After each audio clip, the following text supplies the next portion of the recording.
Hey, you guys, let me see if this is working. Something said it was messed up and did not want to work.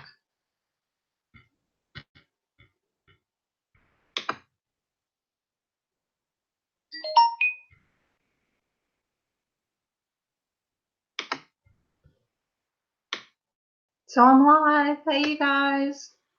I hope my backup comes in. You guys, it's choppy. It's crazy. I don't know what's going on, but maybe it will work. Let me see if this changed my. Let me make sure my Google Hangout is the same since I had to restart it.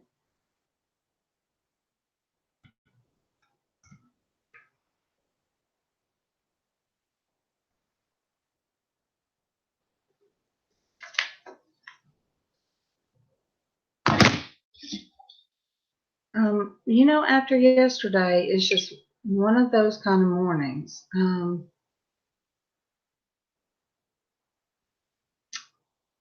me see.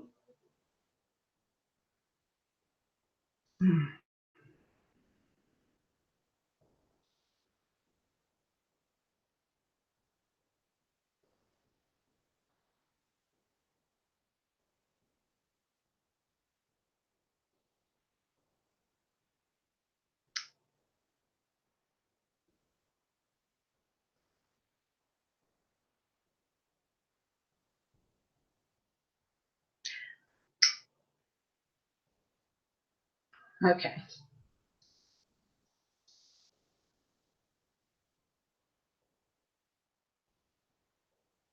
Morning, Hetty. I'm having some difficulty. I was doing it like Casey told me to, and I somehow, I don't know what I did, but you see it. And let me move this to the left. Hetty, I'm going to get this one day. I did my first PayPal yesterday. First PayPal that I ever did. Okay. This here. Okay, Hetty. How am I coming in? Am I choppy? Oh, this morning is usually a panel of us, but I guess it's still early. So, Hetty, it's me and you this morning. You want a cup of coffee? I'm about to do one. I'm using my Starbucks cup, and I'm clear good. And look, I even put on makeup this morning because after I saw the one we did with Casey with the crafting, and I'm not a vain person, but when I saw that, Hetty, when I saw me in there while we were all doing our crafting things, I was working on a God jar. Good morning, Jennifer. I was working on God jar. Kimmy was doing her painting for. Casey was doing his painting. And when I went back and saw some of that, I thought, oh my gosh. I told Casey, I said, Casey, I look horrible. I said, just horrible. Hetty, I also have my tea, my unsweet tea. So I have it. We just don't have our cold Starbucks for church time today. I'm going to. Oh, my phone looks so much more clear. I guess that's how you guys. I hope that's how you guys see me. As clear as my phone is. Thank you. You guys, when I was doing my makeup, I was in there, and most of it, I have to have my glasses on to put on eye makeup. So I was in there talking to myself, and I was like, I should do a video while I'm doing my art on my face, because I don't use foundation. Um, I get Ipsy. I think that's what you call it. Yeah, I get Ipsy now once a month. So I have new eyeliners. I have stuff to try and something in my eye. But I basically do my makeup like I've done as a teenager. And that was the way my sister Irene always showed me. I would watch that. She was 7 years older, and I watched everything she did. She used to, um, she used to be sitting there, get ready to go out partying. Well, just going dancing. Let me put that. And I don't. You know what? I think Derek, he goes somewhere on Thursdays. Okay. But anyway, I would sit there, and she used Merle Norman makeup, and she would always use, and if any of you back in the Jennifer, I don't know how old you are, and Hetty, I don't know how old you are, but this was like late 70s maybe, or let me see, she moved out in about 74, maybe 75. But okay, well, see, you're still kind of young to remember. Well, you know Merle Norman makeup, but all she used to wear was a smoky gray black color, and then their gold shimmer on her eye, up on her eyelids.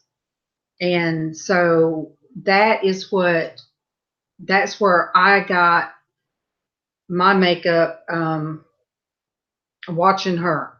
I just, you guys, but anyway, watching her is how I started doing mine. And, you know, I guess I should switch it up. Thank you, Eddie. I see I always see my wrinkles and whatnot, but I'll be 55. So Jennifer, I'm almost 10 years older than you are. But age doesn't bother me.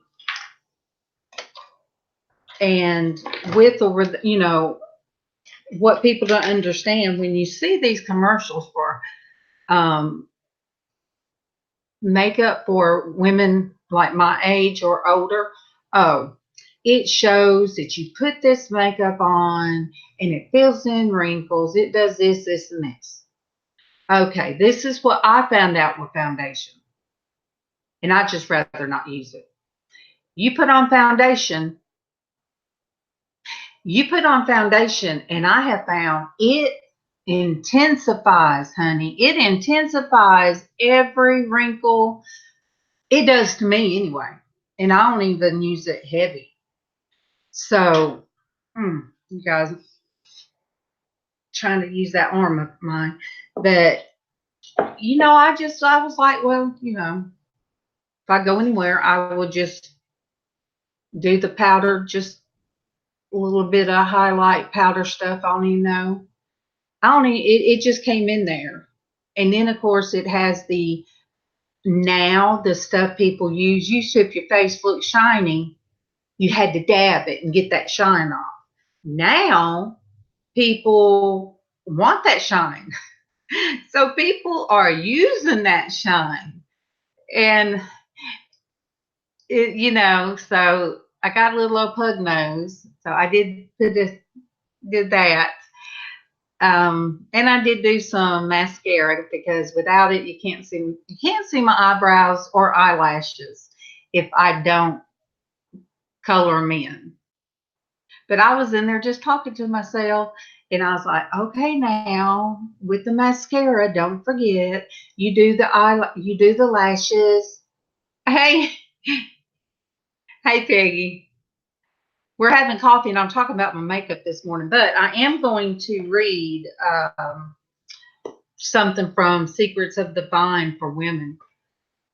But either way, I saw where it says older women, you start losing, some of your eyelashes. So it said when you put on your mascara, you the ones closer this way, you push them that way, and then you push them this way. Don't do it like you did as a teenager. Don't, because you don't have the eyelashes like that anymore. I saw this somewhere. So I'm in there talking to myself, okay. And I'm looking not only do I have to pull my glasses down, and I have a mirror that magnifies. I'm like, get those eyelashes this way, and get these this way. And oh my gosh, how do I sharpen this darn eyebrow pencil? And I'm like, you know what? I'm in here talking to myself about putting on makeup. And these chicks are out there doing YouTube videos on makeup. But I guess I don't use enough. I don't even use blush. For some reason, with my skin tone now being pale, I got blush. Let me find something to inspire or just, you guys, it opens up in the perfect place. And I even found back, let me see, I started work at that company at 40. So when I was in my 30s, I started doing daycare. Started doing daycare for other people. And then I started my own at home. And I did that one for 5 years. And there was this thing that come out, live journal. And basically you could journal your life, but you just had certain people that could see it, kind of like Facebook, but people, you couldn't put, so, but Peggy, you could still take like, oh my, okay, I get these weird foot pains, you guys. Hey, Adam. Oh, you're at the gym. Work out for me too, please. I need it. So you could still draw them in some, Peggy, do it like in a light shade. And what I do, my white glasses that I wear sometimes, they see it like right up there. So I could just keep those glasses on, and that's how I do mine. I don't do mine, I don't do the wide eyebrows. Okay, so I had live journal.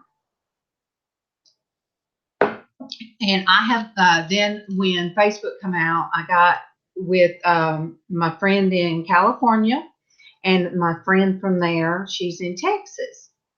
I got to see their kids grow up. Now, one of the kids is in college. All three of my friend in Texas, all three of her kids are married, two have kids. And I'm like, oh, the one in California, her daughter is a dancer. And whenever I'd see her pictures, I would run. Oh, if I was there, Peggy, I'd show you how to do it. Now, Casey did my eyebrows one night, and it was like when I woke up the next morning, I forgot that I had them on. Just one eye was done, and partial lips. I done woke up that way, and I think I went to Kroger with them that way. And when I come back, oh my gosh, I'm like, I went in there looking like I had a rough night, and I really didn't. So anyway, I let Casey experiment on my eyebrows. So that's how that went. I took a selfie. I need to post that selfie to show you guys what I look like the next morning. Okay, but one of my friends in California, her daughter has been a dancer ever since she was real little. And every time she would post pictures of her and her form, and she does all kind of dancing, and I guess we say mixed media paints, artwork, but she's mixed media dancing. But I mean, she's always just blown me away. And so I would say, I'm like the proud aunt.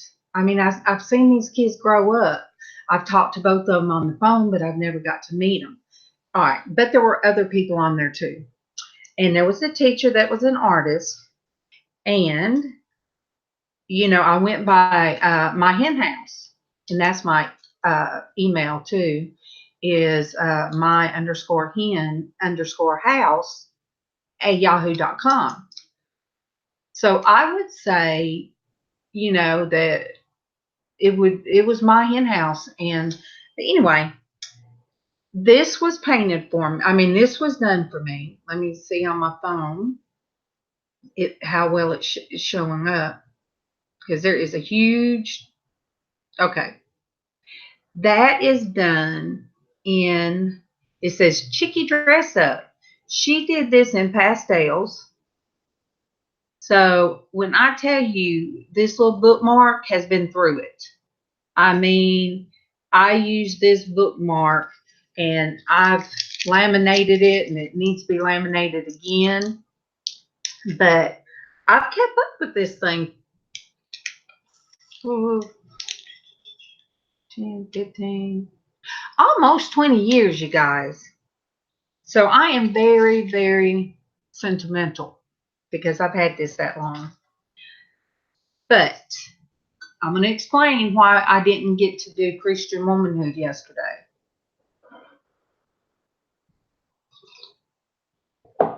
And Adam, if you're still listening, thank you for the shout out on your with Traci. I can send you the link. Well, the link's up there, and if you can't see it, I will put it back in there if you want to jump in. Let me go ahead and re-put it in.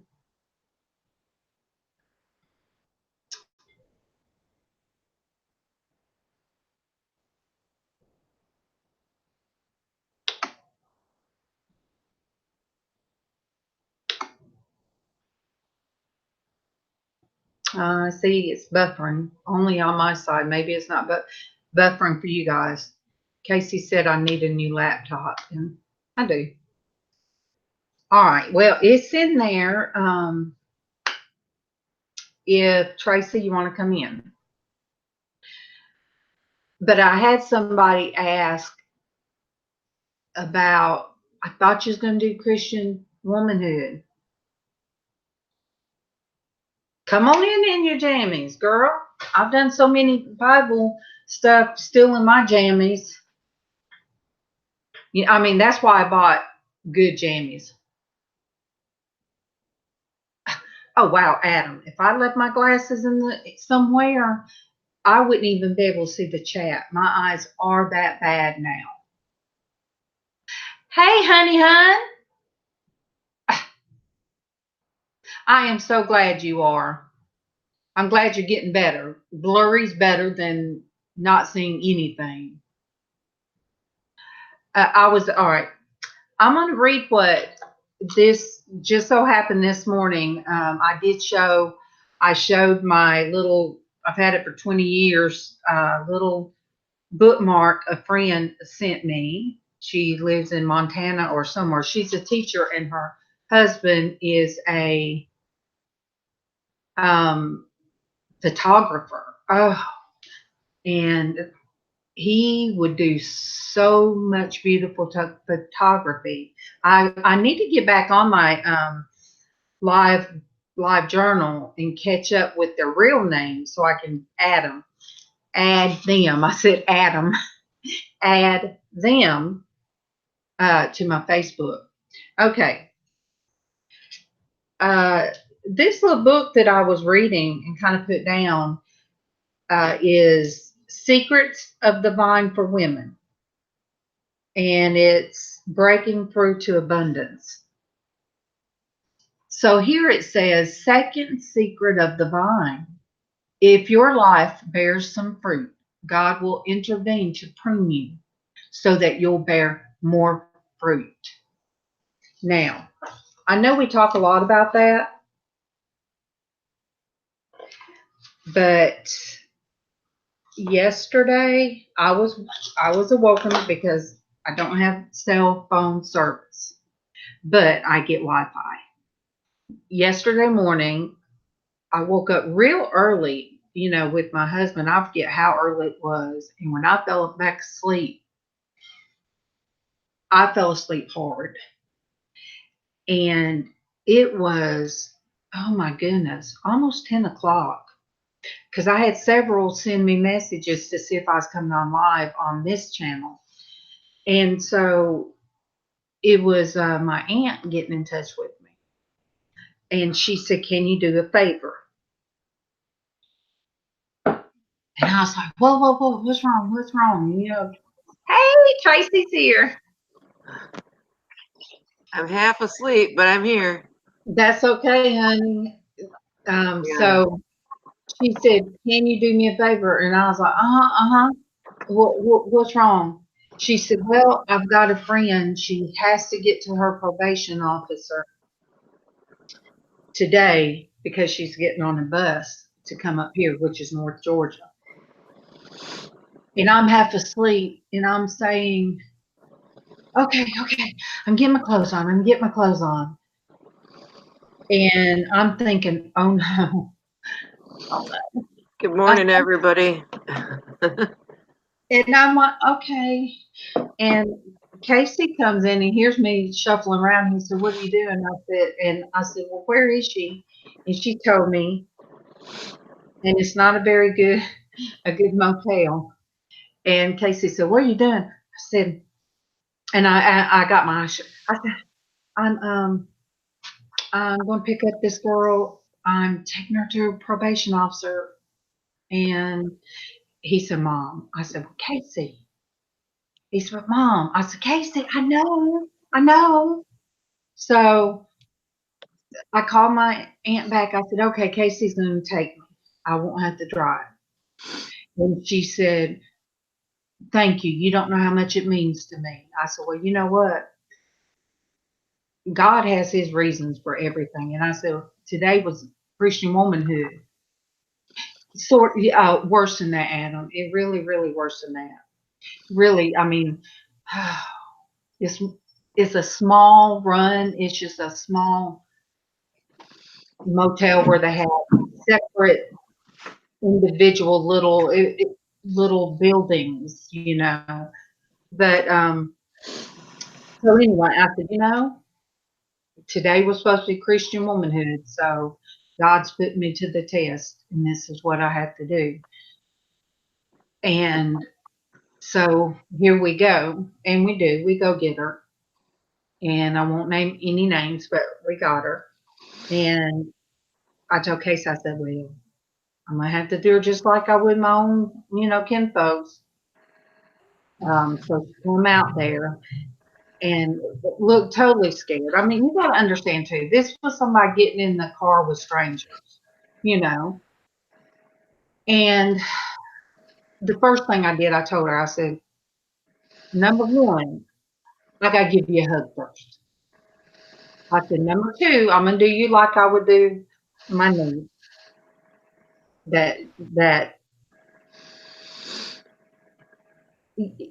Yeah, Adam. So anyway, I gave her a hug, and then I said, now, you don't have anything on you, do you? She said, no, ma'am. She said, I've been clean for a month. And I said, well, okay. I said, I gave you the hug. That's what I do. Now, we'll take you. So we did. We took her to probation, and she listened to our writing music. The music we listened to while we're writing is gospel music in every way, and mashup songs and things that me and Casey just sing out loud to. But things had a turnaround. We ended up taking her to the bus stop. And so we left at 10:30 in the morning and didn't get back to after 3 because we wanted to make sure she got fed and on the bus. And she was terrified. She's never been on the bus. And Casey didn't, he said, oh, it's not so bad. We rode to Orlando. It was a long trip. I said, Casey, that was with the school. I said, there's a difference. And I told her, I said,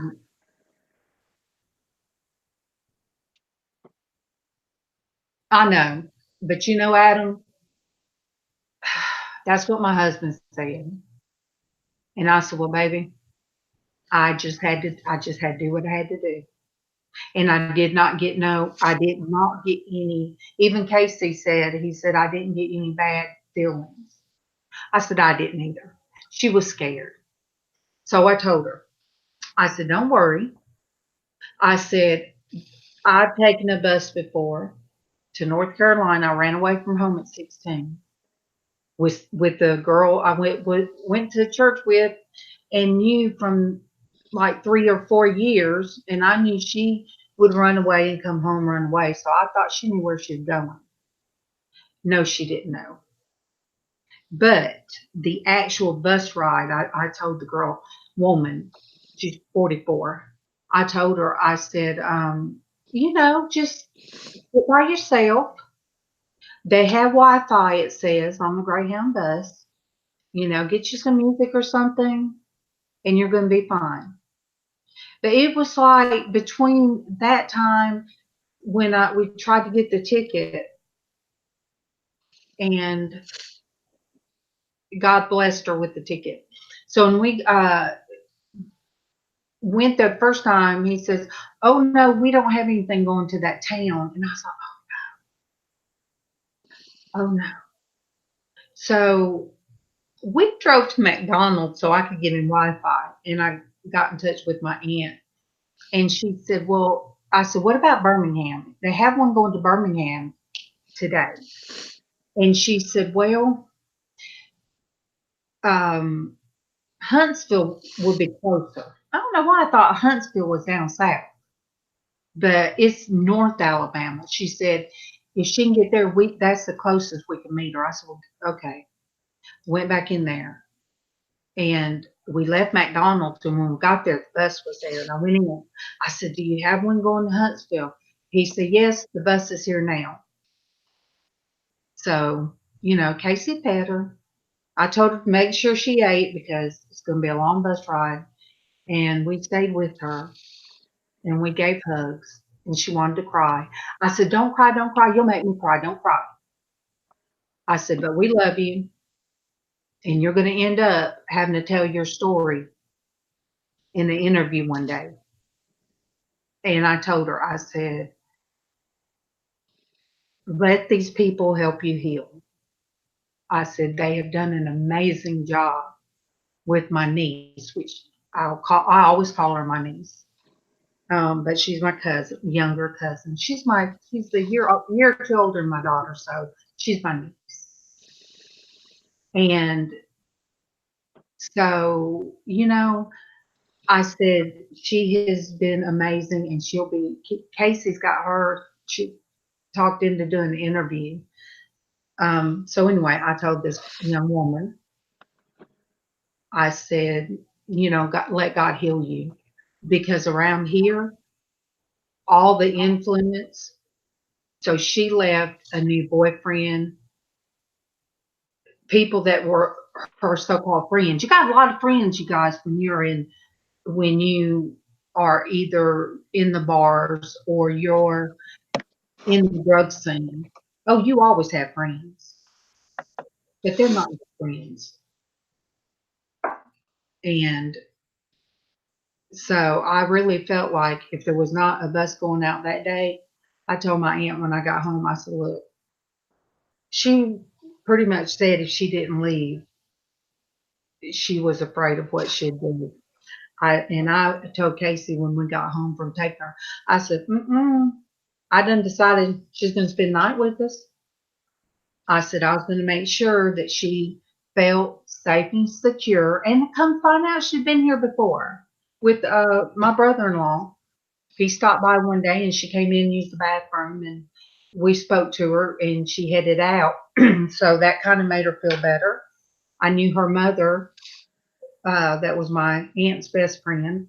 I used to go have coffee with them. So you see how God does things. Um, so that was Christian womanhood yesterday, you guys. That was Porch Church for Casey.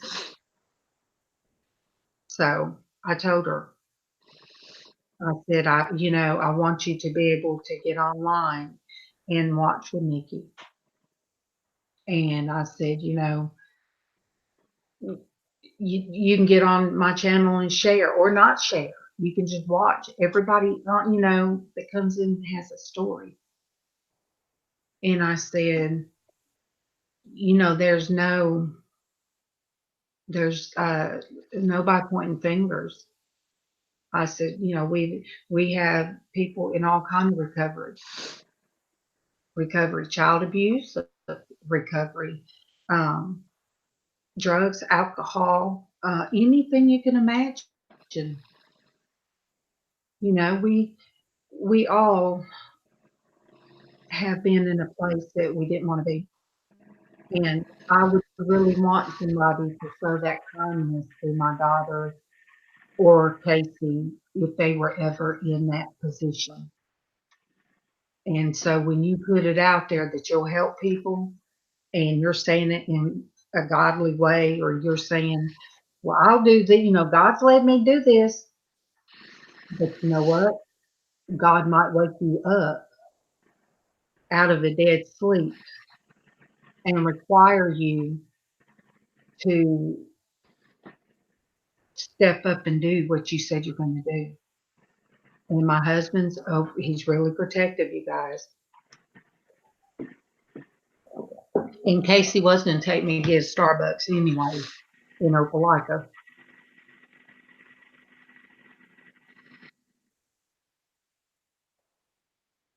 See, Peggy, that's why I'm saying this woman has been too. She has been. So, and my niece was. So she's got such a story to tell. I can't wait. I'm not going to call her name. I can't wait till she gives her story.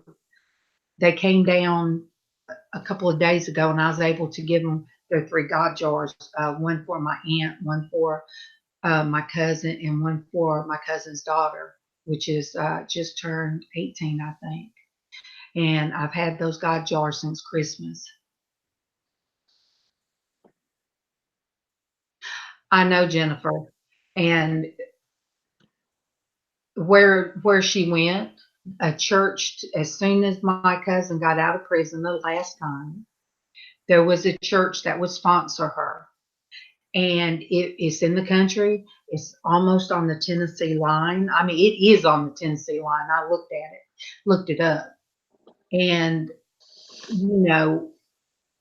they repair homes. They make, I guess, nonprofit helping people build or repair their homes. So that's what my cousin's doing. And my aunt, thank God, I kept praying for her to move because she was living with my mom. And when I found out she got to go up there and be with her daughter, and her daughter get clean, and it meant a lot. And Jennifer, I did think of you yesterday. I did. I told her, I said, there's somebody that is in our group and even comes on mine. I said, she has a story too. I said, she's been clean for, quite a while. I said, what, a year, Jennifer? I think you've hit your year mark. But, I have to go blow my nose. I'll be back. But, yeah, she, it's up in the country. And I said, go up there, relax, renew yourself, and, get yourself in a good place. And she kept saying, yes, ma'am, yes, ma'am. And April says I make people cry, and I don't know, I don't mean to. But Jennifer, that's why I love that you were painting and drawing with us the other day. Hey, my darling bee, because my husband told me, he said that really touched my heart, and I said, what did, babe? He said, watching y'all. He says y'all, I don't. Hey, cricket. But he said, yeah, the singing and the atmosphere. He said it really touched him. I said, well, I got the best part because I got to hear your mama sing in her room. She wasn't singing live to nobody. I said, but the way the house is set up, you guys, I think some of you have seen, her room is right there at what I call crafting art room. And so I got to hear her. She had her headphones on and she was singing. And I'm like, you know what? It just does not get any better than this. It really don't.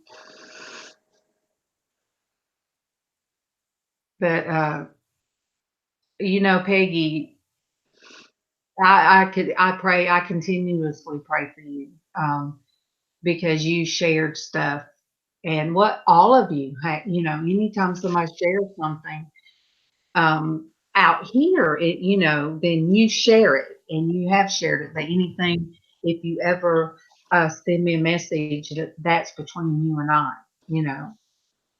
But I have seen people that have messaged me, and then after a while feel comfortable during Bible study to openly share. And oh my goodness, it's 10:15. I know, girl, I was asleep until I got your notification. I went to the doctor yesterday. He gave me something to make me sleep, and it apparently made me sleep. My goodness. But I have to go back today and get a procedure, get an injection. He said all the time. I've been going to the same doctor for like 20 some years, except for the 2 that I was in Georgia. 3 times in the time that I've seen him, my treatments have just like stopped working. And that's kind of what happened. And so he's gave me something to help me sleep last night. And I'm going to go get a different kind of an injection in my back this afternoon. So, but I feel like hung over. I slept so hard. But do you pain-wise, do you feel better? Not really, unfortunately. Hopefully that injection will help later. You just got to sleep. Mm-hmm. Yeah, I did get a good night's sleep, though. Holy moly. I didn't wake up at all. Well, my medicines that I take, and as soon as I go to my rheumatologist and I ask her about CBD oil, I will probably, if she says that's okay, everybody says it's natural, but I'm not going to no gas station and get some little oil to put in my mouth. It's, it will have to be something legit. And because you guys, I want to come off most of my medicine. I just hate taking it. Mm-hmm. It's ridiculous. And one of them makes me sick. When was it? When we did Brunswick stew, as soon as I took, like right after I took that midday medicine, I got sick. Mm-hmm. Now, Darlene, is it where you can mail it now? Is CBD oil okay to ship? Because see, I'm like Peggy. They did an injection. I went to the Houston clinic in Columbus, Georgia, and the all my MRI X-rays of my lower back, and they said basically three or four of my lowest discs are causing my lower back and my leg problems. Mm-hmm. And we wanted to try something other than surgery. So they sent me to this pain management clinic. And because I wasn't there for any narcotics, because I don't want any new medications. So they did an injection. First, I went for nothing, just for them to take me as a patient. Then I went back and they did an injection. Good morning, Lynn. And the injection did nothing except they gave me that spinal, what they call it, Traci, epidural. Mm-hmm. I never had one, not even when I was pregnant. So I figured they knew what they were doing. I'm laying on that table. They did that.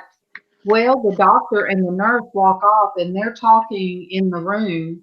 They're just chit chat, not about nothing. So I'm thinking, okay, I can get up now. I got up and could not feel my legs, and I had to grab this huge piece of machinery to keep from hitting the floor. And they come over there like it was no big deal. Mm-hmm. And I said, "Well, what happened?" Oh, well, that can happen sometimes, but we don't know. So they get me a wheelchair, wheel me out to the part that, oh, you pay on your way out kind of thing. And I'm sitting in that wheelchair. They don't come check on me in case they say, Mom, you think you can get up now? I said, I'll try. And I did try to get up. Good morning, Eva. I'd try to stand up and my legs wouldn't work. I'd sit back down. That was an hour. Oh So my then goodness. he wheeled me to the truck, helped me into the truck. And I'm like, that was the worst experience. So, no, I, I'm I'm not going to do that. And This is if it's not THC, it's legal in all states. right. If it doesn't have any THC or very minimal, but like less than 3% or something like that, it's legal in every state. But whew, I'm telling you, if I say something funny, I didn't probably mean it. I'm like feeling really hungover today, but yesterday in that doctor's office, he said to me, you do need to sleep. You got to sleep. I'm going to give you something that's going to make you sleep. And oh boy, whew. See, mine will do that. I take mine and it's a slow acting. The medicines I take at night are slow acting.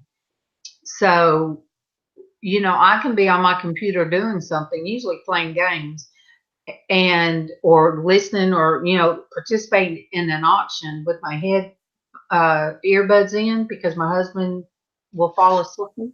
Mm-hmm. Oh, okay, Adam can see now.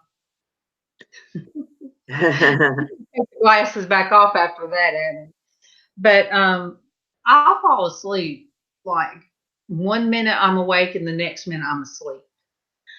And Kevin will say he'll wake back up and he'll say, Darlene, Darlene, Darlene, put your laptop, get your computer, put your computer up. Oh, honey, I know depression medicine. Um, I've had some that made me hallucinate. I've had some that made me angry. So you know, I've had some depression medicines where they would say, tell somebody if you've ever felt suicidal or had the thoughts, let your family or somebody close to you know you're taking this medication. So I went to work one morning and told my love, Julie, I said, Julie, just letting you know, I'm starting this new medication. And it says pretty much if you're crazy, you got to let somebody know you're taking this. And I had to stop taking it because it was just cricket. CBD oil has stopped my daughter's tremors. She's had tremors in her hands forever. And Hetty, I know you don't want to put your medicine business out there, but you can later message me and you can tell me what I was looking at my phone. You can tell me what it is, and in a private message, I'll tell you if I've ever taken it. But everybody's medications treat people different. That is for sure. And I've even tried. They have me on Zoloft, and I told Keaton, I said, I really don't think I need 3 antidepressants now. I said, at the time, I guess I did need it. I said, but I told him, I said, Bible study. And I said, my channel has helped me tremendously as far as they want to sit around and cry during the day, shut myself in my room. I've gotten past that. So I really don't think I need a midday antidepressant, especially that's going to make me throw up for 30 minutes. Mm-hmm. Violent throwing up for 30 minutes. I mean, that's awful. And I have lap band. So that hurts. Mm-hmm. It almost feels like my lower stomach, because I still have a lower stomach. It's almost like the lower stomach is slamming into the smaller pouch that I have higher up. So for me to get that sick off of a medicine, I need to stop taking it. All right, let me see what happens.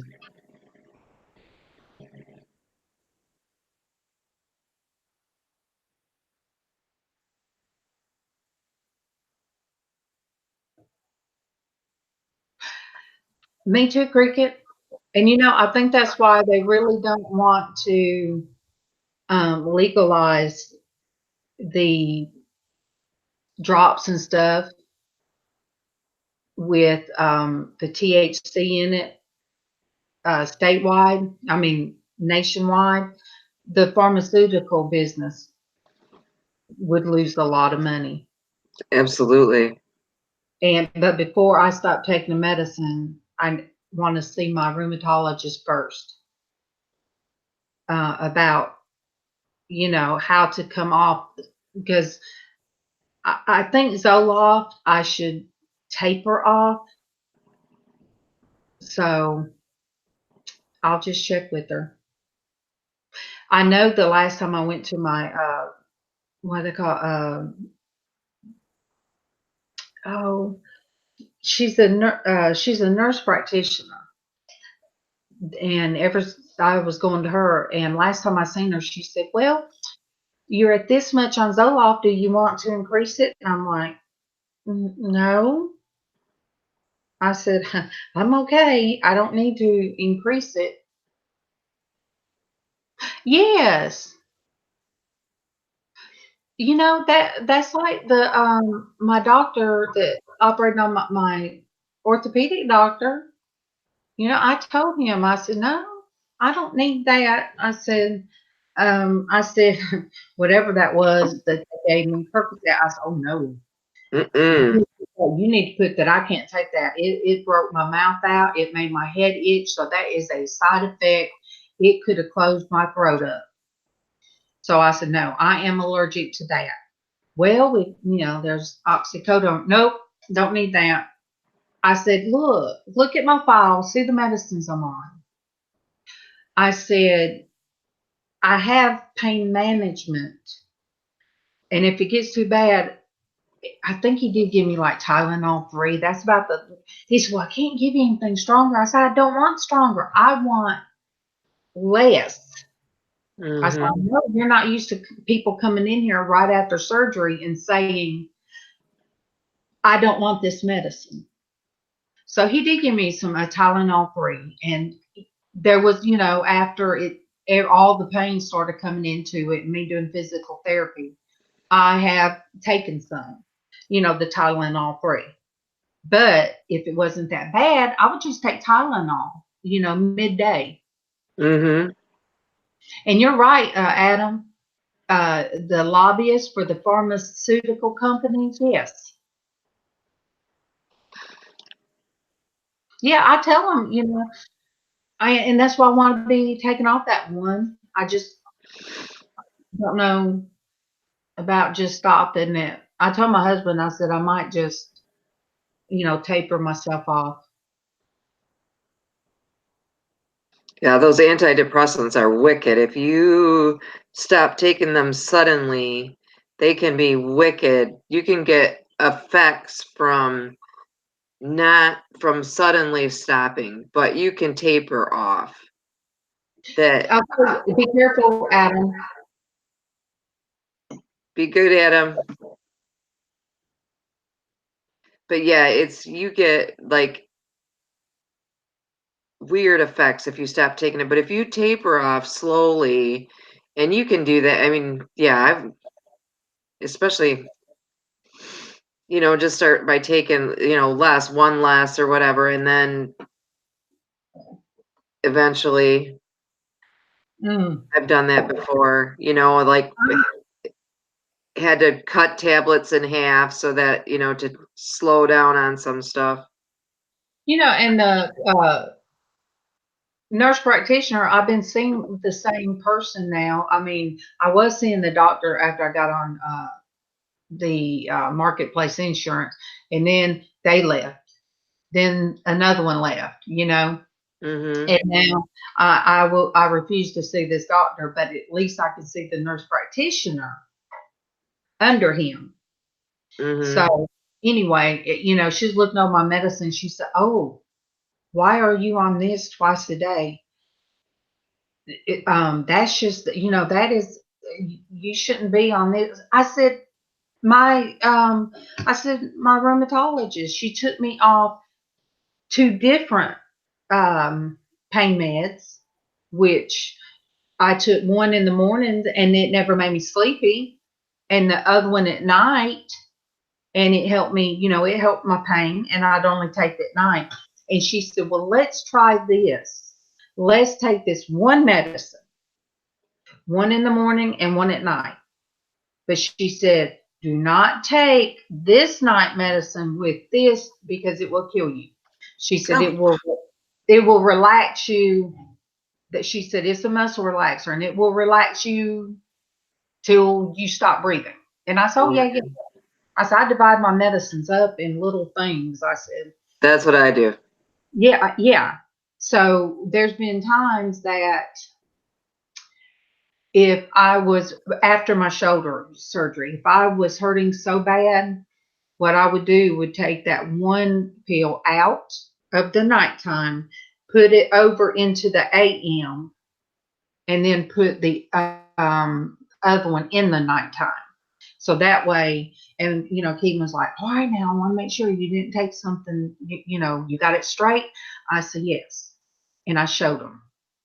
I said, I'm not taking both. And I am very meticulous. And I hate refilling my medicines for the week, you guys. I didn't mean for this to be about medications, but I hate refilling. I hate it. I have to sit there and then count and double count and look at it and make sure. Mm-hmm. And but doctors give so many medications, and now they're being looked at and scrutinized. Now they're wanting to say, oh wow, why are you doing this? Why are you taking this? You did it. You gave it. I've never went in and asked Exactly. for any medicine. Yeah, I mean, I always tell Mm-hmm. if I'm feeling weird, like during the 1 minute I was wide open, I was fine. That morning I was sitting in there and I just got that this weird feeling. And I told Casey, I said, I got to lay down. And it's almost like a body crash. I don't do it much, Mm-hmm. and they don't know what it is. But I lay down, and then he helped me in the bedroom after we came off cam. That I was showing him I always will show them what I've taken in my little thing in case I ever have to go to hospital. You know, Mm-hmm. that's the way I'll tell them that you take this with you. And sometimes I can't talk. Yeah, Lynn, I know. But, I don't know what causes every now and then for me to, they call it either a seizure or stroke, mini strokes. I don't know.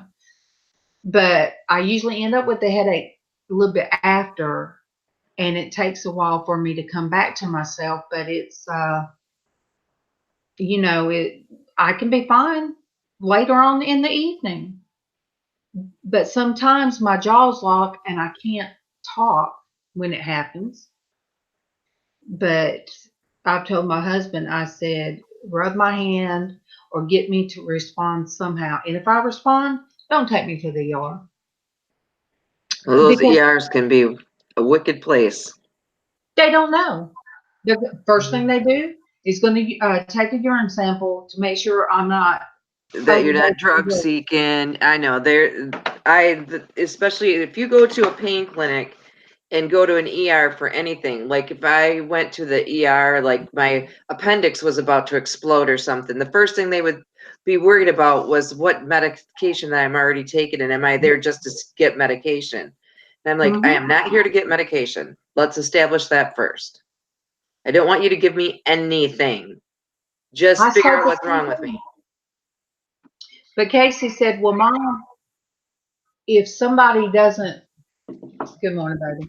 I said, if he tells me, well, Mom, if somebody doesn't know you, they would think that you have overdosed on something because you look really, really, when I do that, I look, he said it's like a dimmer switch is going off. And he said it really looks like you had a drug overdose. Mm-hmm. But in the paperwork, because I always get the follow-up paperwork to see what the doctors say, said I came in fine and I left fine. He even had to get a wheelchair. I could not even walk. He basically toted me to the, because I thought I was having a stroke one day. He toted me to the car, had to get them to put me in a wheelchair. They took 3 nurses to do cath, and even then I couldn't even talk. And then they did a CAT scan, and I couldn't even get over on the table. So, okay, I was fine. And he listed it because the guy put something over my eyes because all that bright light was bothering me. He walks in like 2 hours later and told my husband, oh, okay, is she having a headache? It's migraines. We'll give her a shot of such and she'll be okay. They gave me a shot of something, did not do anything. They had to wheel me back out to my car, but I was okay. Nothing was wrong. Looking at that paperwork, nothing was wrong with me. Mm-mm. So, I pray about it and it doesn't happen that often. And it could be stress. It could be me thinking of stuff, worrying. And sometimes I stop breathing because if I'm worrying about something, Casey will say, Mom, breathe. We could be in the grocery store and I can be my head thinking and worrying about one of my kids or worrying about something. And he'll have to say, Mom, breathe. So it could be stress. I don't know. But, it's kind of embarrassing when it happens in front of, anybody. Mm-hmm. But somebody said I need a medical bracelet because if I ever feel like that, if I'm in the store or something, before I pass out and hit the floor hard, I'm going to just lay down. and I just need to maybe lay down for 20 minutes. Maybe somebody could help me in a wheelchair, in the grocery store. I just don't want somebody to call the ambulance. Or they can, even if they call the ambulance, I'm not going to get charged if they don't take me. If they could just you know, call home and get my husband to come get me. But I have, it's at that point I have to look at, what they call a contingency plan. That, but it's, to me, it's a small thing. It's a small thing for what a lot of you, Traci, what you're going through and what a lot of you guys are going through. To me, that is a small thing. And I know all of us that have to go to doctors, and if you have children, and I know some of you have many children, and they have to go back and forth to the doctor. It's, it's an awful cycle. Casey used to be, MawMaw used to call Casey the healthiest sick child she'd ever see. He could be running a fever and be sick and he never looked like it. The only way I would know he was about to get sick is when he was about 2.5 to 3, is if he wanted to get in somebody's lap and just sit there. I would know he was sick. Or he was a fever kid. He was one of those babies and kids that fevers would spike on them. He'd be fine when I put him to bed, but then later he could be having 105 temperature. And he did that one night, and I got where I put him in the bed with me and Keaton because for that purpose. And one night my hand just happened to touch him, and he felt so hot. I took his temperature and it said 105. Yeah. Done called MawMaw because we lived across the street from here. And I done called MawMaw. Hysterical. So MawMaw gets up and me, her, and Kevin take Casey with 105 temperature, and they acted like I was overreacting. They absolutely said, "Oh, it's just a fever. He'll be fine. Just give him some Tylenol, and then 4 hours later, Motrin." So then after that, I would keep a check on that. But he ended up having to have his tonsils taken out.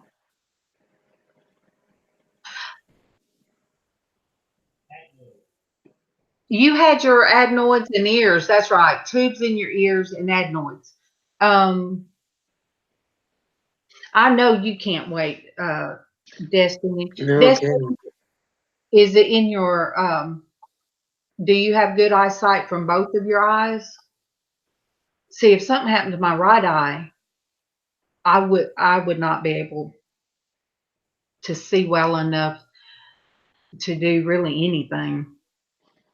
And Dixie, Destiny, if my dog don't leave bumblebees alone, they're gonna get her. The ones that bore into wood, the bumblebees that do that. There's one that she will not leave that alone. As soon as she goes out on the porch, she goes to that one hole that it's drilling.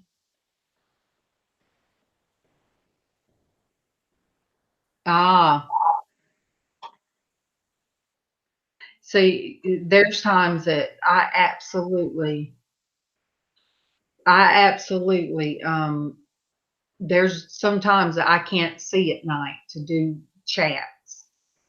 It's just that no matter which pair of glasses I put on. But Bailey has walked right up to them and licked the butt of the doggone bumblebee. Oh my God. It's gonna get you. But yesterday it must have popped her. And because she kept doing her face around and snorting her nose and doing her face on, gotcha, didn't it? Better leave him alone.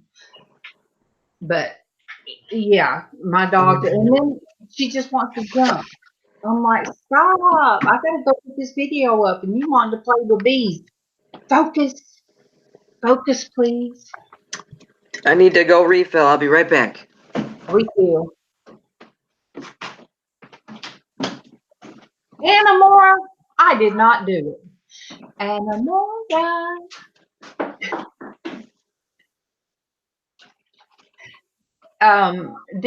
Destiny, I was cutting grass one time for my mom. I used to love yard work, and it hurts my soul that I can't do yard work anymore. But I was doing yard work, and it was at the house that was um, way out in the country. And so it was a house that had been around forever. It used to be a very nice house because it had, and I'm not being, you know,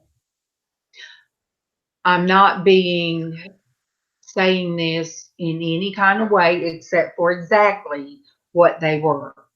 They had other houses down behind in the woods at different places. This was a plantation house. The big house was. They grew cotton, and then years and years later, they grew soybeans. But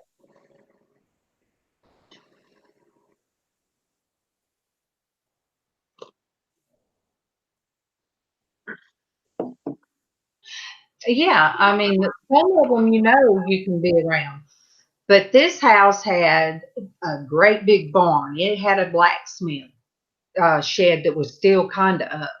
And it had a smokehouse that you could tell where that had been. But there were slave houses around it. And they almost looked like Little House on Prairie houses because when my mom and dad, we first moved in the big house, and we walked through the woods and looked at the other ones that were pretty much grown up with kudzu. It was so weird because they were set up like Little House on Prairie.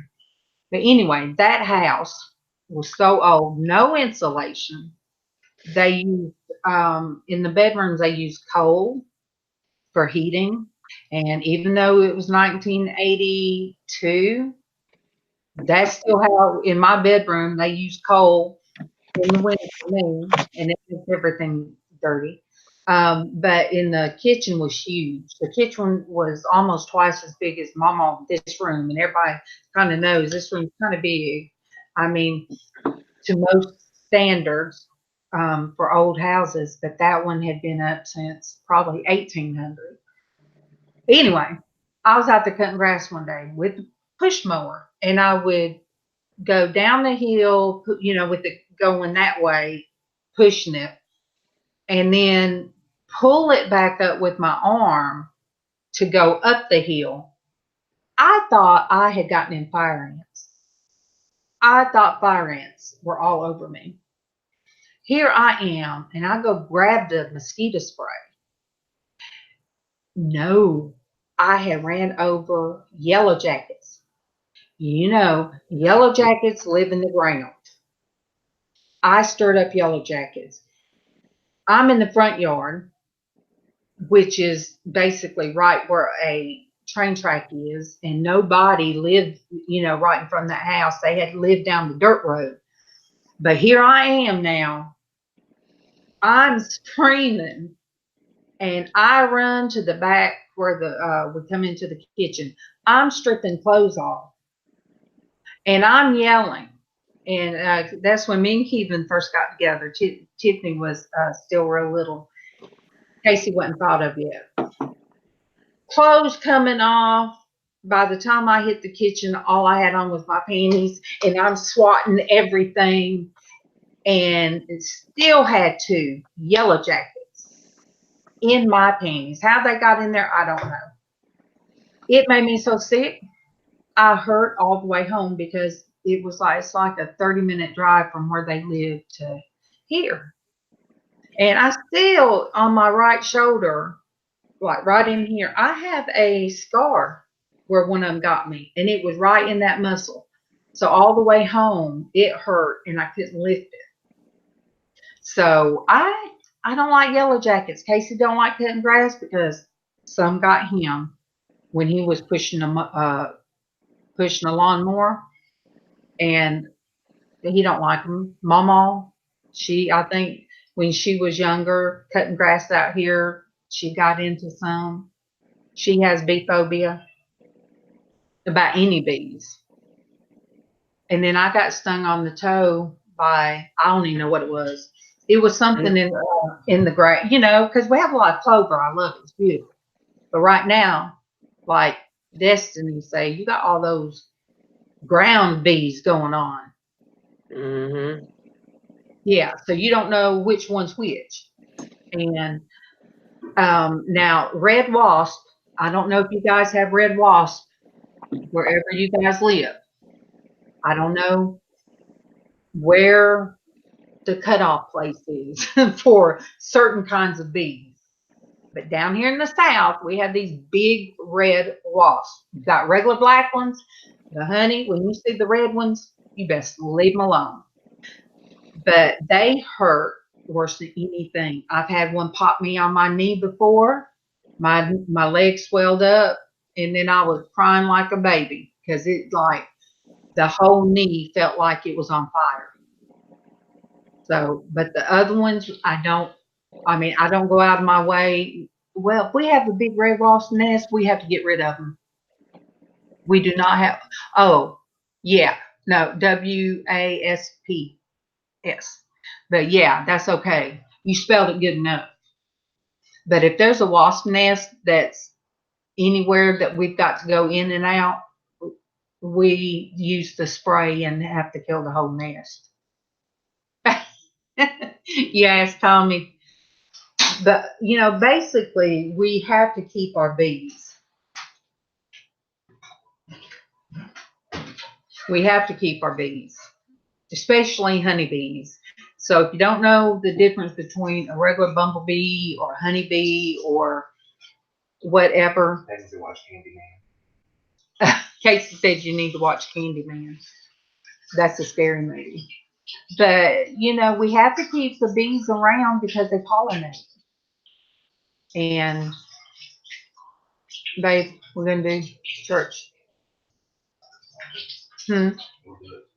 Did you post it? Refresh. Oh, there you are. Oh, okay. You guys, Casey just woke up. He's not feeling great. For those of you that came out, everybody saying good morning, Casey. Morning, Casey. Good morning, You guys, I told them we had a long day yesterday. And the day before that, we were on 12 hours. 12 hours, we were on for my show and then did the art thing. And then it went into Casey and Rebecca's auction. And that lasted till when? Almost 9. Tell everybody that, or I'll tell them. You guys, if you bought anything for me for the auction the other day, I'm getting invoices sent out now. They said. I feel like butts. But yeah. I'm kind of feeling that way myself. The doctor couldn't sleep. It hurting, so the doctor gave her some medicine. Guess what? Please don't tell me. Well,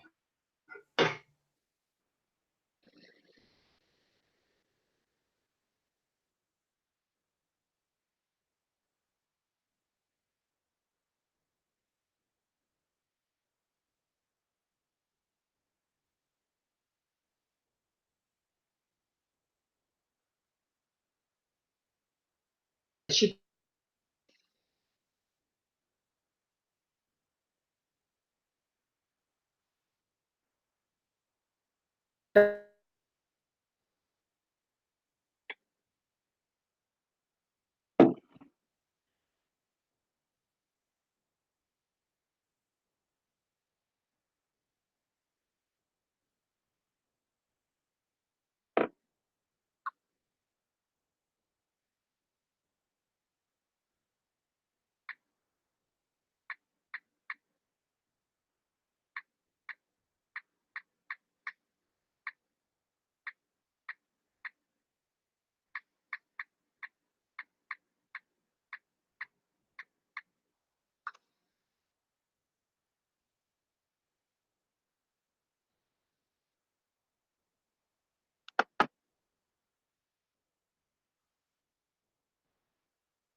live. I wonder if the microwave was interfering with it.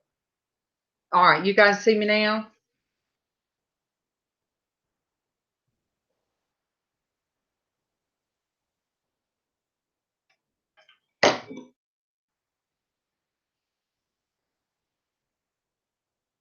Yeah, I think, yeah. Yeah.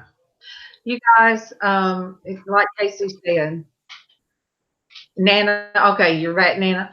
Like Okay. Casey said, he's got to get me, well, he doesn't. I've got to get another computer. Mm-hmm. I've had this laptop. It's been a good one. It's Dell, and I've had it for a long time. And but if you unplug it, or either he doesn't know if the microwave interfered, but shouldn't have. But yes, the day before yesterday was a long day, especially. Well, I was on. Are you serious? Can you see me, Traci? I can see you now. But you were frozen for a minute but now Yeah. that's why I think I dropped off, because you were frozen and it booted me. Oh, it booted. Anybody else? Okay, let me see. Good morning, Vanessa.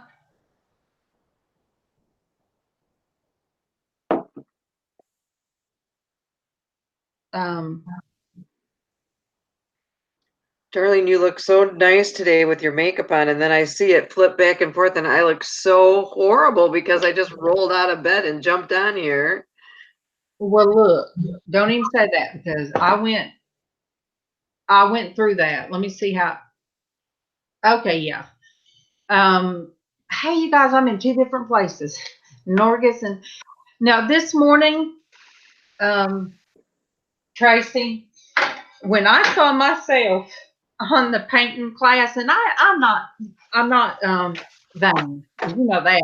I come on here with my hair up and say, I brushed my teeth, but I didn't brush my hair. I've been in PJs. You guys seen me just all fat everywhere the other day, sitting in there when he moved the desk to cover me up. But oh, I told Casey when I was doing the God jar while they were doing their art. And when I was looking back at that, I'm like, whoo, Casey, your mama looks bad. But it's just that I have no eyebrow, my eyebrows are so light and my eyelashes, I have them, but they're so light that you can't see them if I don't put makeup on.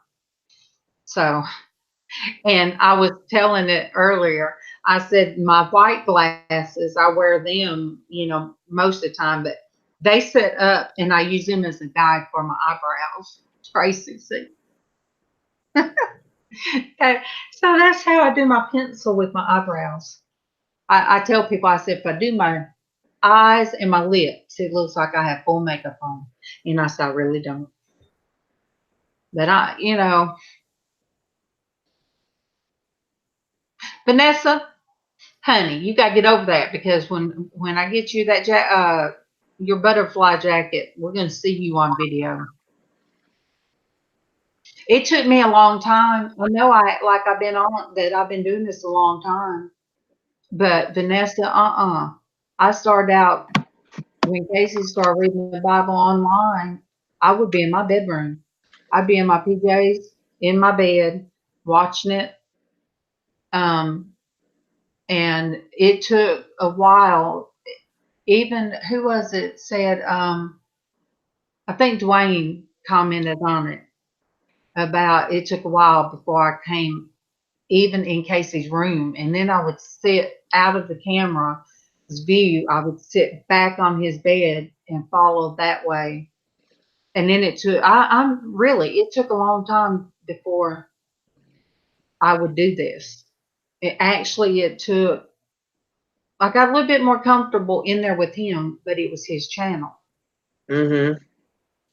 And so it didn't bother me, giving an opinion or telling him, well, my Bible says this, and us kind of talking about the difference in the Bibles. Good morning, Rebecca. Yeah, so see, Vanessa's been with me a long time. Vanessa, Lynn B, and Angie. I'm trying to think who else, like right when Casey first started. Mhm. But it took a long time. And then when he said, well, when he done the showing the house, and I told everybody I got I hyperventilated almost about that, walking through the house. And then I found out who Kimmy called it shabby chic. I'm like, finally, we don't have to paint and we don't have to scrape the paint off the doors and repaint them because now we're finally shabby chic. So we'll just go with the way the house looks. But it really did. I had friends that worked with me 10 years. I never invited anybody in, hardly anybody inside the house. But so when he walked through the house, that was a little bit, intimidating. But then when he had me sitting in there while he was decluttering, and I had to do the talking. See, now I got my thing mixed up. Okay. Anyway, I had to do the talking to you guys while he was decluttering. That kind of broke me in a little bit. And then when he told me, well, Mom, you should do something on your own.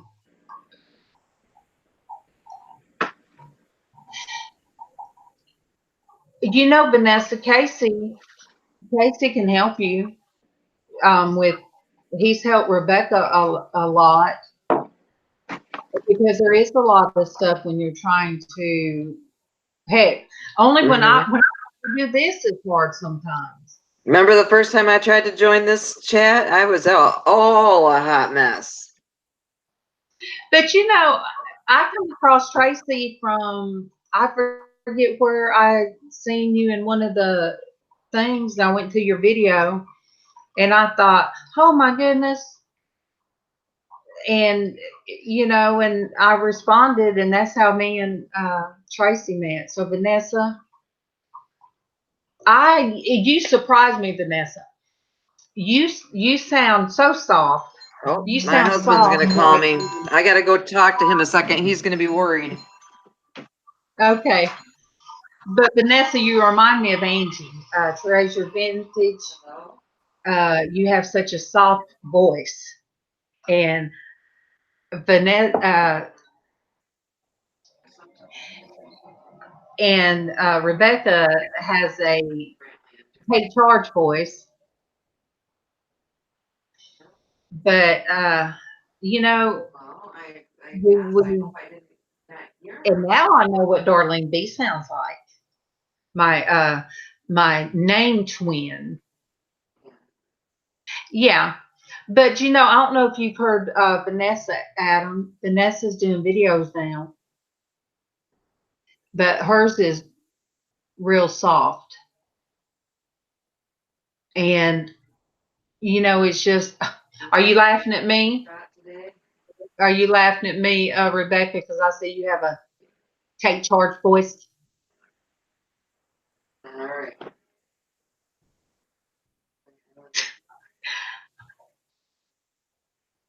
But, you just have to, yeah, I see those monkeys. I just have to be me. And I had to get past not so much the way I look, but my voice. I've always hated hearing myself talk. And now Rebecca has me singing all the time. But you guys just don't understand. It was this wasn't something I ever thought I would be doing.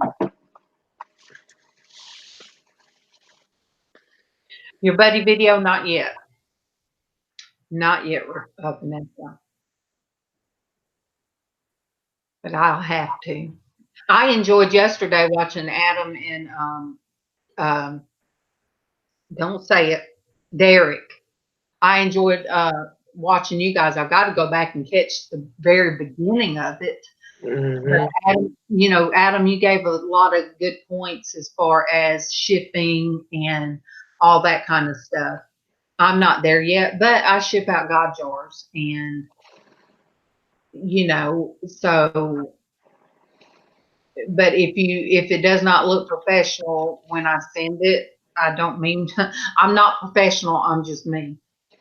But I think I have shipped them in some Velveeta cheese because the box was perfect to ship one of the jars in. And I asked Casey, I said, well, is it going to be tacky? I don't know yet. I have to get with Derek because I think where's they at today? I hadn't found them today. But I asked Casey, I said, Casey, is it going to be tacky to send this in a Velveeta box? I said, because, it's a gift from my heart and I repurpose things. So would they see it as tacky or would they just see it that I repurpose and there's a purpose for this Velveeta box? What do you guys think? I think I repurpose everything I can because we have to leave. We have destroyed a lot of things on this earth that we took from our grandchildren and our grandchildren's grandchildren that we need to respect what we have and not be such a disposable society. And I think repurposing is the right way to go on anything. So my God jars are repurposed, of course. They're repurposed from jewelry. I use different things on it. So yeah, now basically we went through. All right, you'd see it as tacky. You can reuse boxes, but don't ship things in cereal or Velveeta boxes. What's that? Oh, wait. I'm a hoe. What does that mean? Yeah, I don't know what that means either. What does that mean? Adam, what does that mean? Laughing my head off, maybe.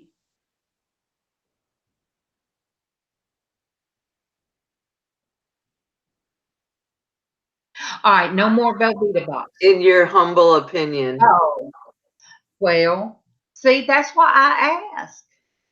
That's now Casey, has good shipping boxes, and when he dehoarded my room in there, we threw everything away.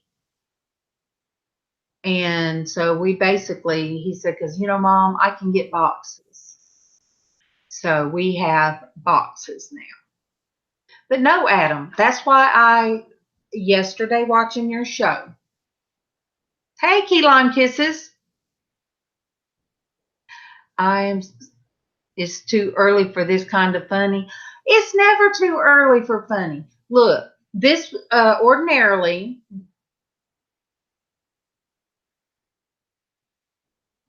What?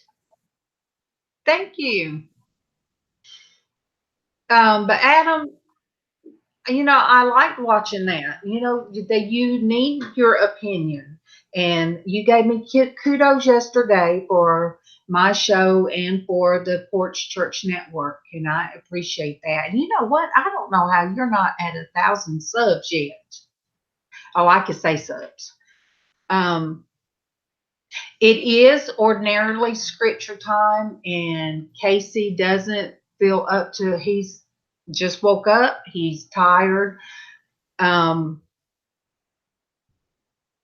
Yes, Lynn, I grew up super poor, and I mean, even with the kids, they were used to me. When I worked, we were always what's that word? Frugal. I always said I was a poor sister. My two sisters made more money, but even when my husband drove a truck, I would only get the kids things that was necessary. It did not bother me if we were in the store and they wanted just something. Well, thank you. Thank you very much.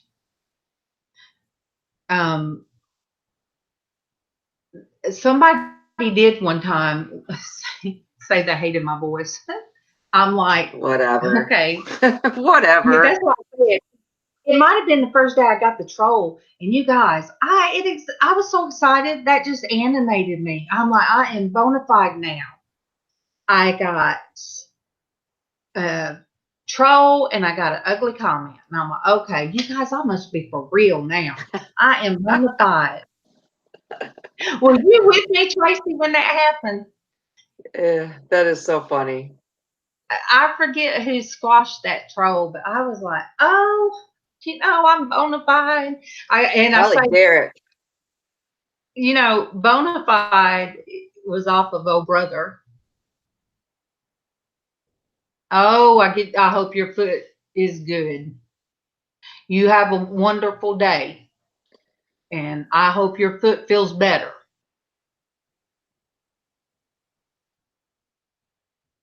We cooked them, yeah. MawMaw even made the boys. I say the boys. She always says the boys. She made her boys blue jeans, and you couldn't tell. Frances back in the day was a great seamstress, and she made their blue jeans. That woman even made their underwear because she was a stay-at-home mom with 3 boys, and my father-in-law worked. So they didn't have a whole lot, but she would get material. And I came across in the trunk their clothes. And I think Casey wore some that was the boys when they were little, and they were handmade clothes. And I was like blown away when she told me. And you think about when the sequins come out, or guys were wearing these bell-bottom funky jeans in the 70s. MawMaw made them, and so they had the cool clothes, but nobody knew that they were homemade cool clothes. Well, thank you guys. I'm just me. My mom, my mom could sew a little bit because I remember her sewing some. Yes. Do you know, Darlene, I have found, so I would find it was when we cleaned out the Hoosier cabinet. I do this because there's a big Hoosier cabinet that you set behind us. And at one time I wanted to keep it in with us, but Karen, my sister-in-law that does quilts, she took it to her house. So that way, it's still in the family and we get to see it used. Well, Mama gets to see it used. But in one of the drawers was newspaper cut out. Would you go put this on charge for me? It's plugged up on my desk. But there was like newspaper, and I'm like, what are these? And as I opened them up, they were patterns cut out of newspaper. Mm-hmm. And Octagon soap. Let me tell you, I cleaned everything out but the soap. When I tell you that soap has been in there since her daddy's time. So that soap had probably been in there since the 1940s, 1940 something, 1950. Octagon soap, bars this long, like this long and that thick, and it still had the papers at Octagon. And I know what that is, Octagon soap. A lot of people might not know what it is, but I think Darlene is kind of made up with some of the ingredients you use. Is it lye? Mm-hmm. Is that, Tracy, it had lye in it? Mm-hmm. But if you came in dirty and you wanted to scrub down the red dirt on your kids' feet or knees, that's what you used. And I think Karen, she looked it up. There you go. She looked it up online, and it was like people were buying Octagon soap and they didn't care how old it was. I mean, it wasn't falling apart. I just didn't want to fool with it. And you guys, Darlene soap, I'm still on the sliver. It's almost the one sliver I cut off. And it has I have the sugar. I use it on my face. I'm telling you, I use it on my face, and it feels good because I can feel that little bit of sugar in it. And I did exfoliated my face. Until people say to stop, probably about the church time, Adam. I need Since we're not. I need to run though. Oh my goodness, Rebecca, you're crazy. You think I'm pretty. I've like rolled out of bed and got on here. Look horrible. See, but thing of it is, look, you got full lips. You ain't got to put on no lipstick. Yep, I do got some Indian lips. Those are from the Indian side of me. My daddy's daddy is like a full-blooded Indian. So he's definitely have some Indian in me. I think that's where I get like this weird coloring too, which I have. But I do have to run because I like jumped on here. I haven't washed my face. I haven't nothing yet today. But see, that's the thing. You don't need makeup. You don't need makeup. You can send the link. It's in my t-shirt, but set up downstairs. You can send me the link in my t-shirt. Oh. Yeah, put the link in and let Adam come on, and then I'll hop off after Adam comes on. Okay. I somehow I was, you got, yeah. Okay, let me put the link.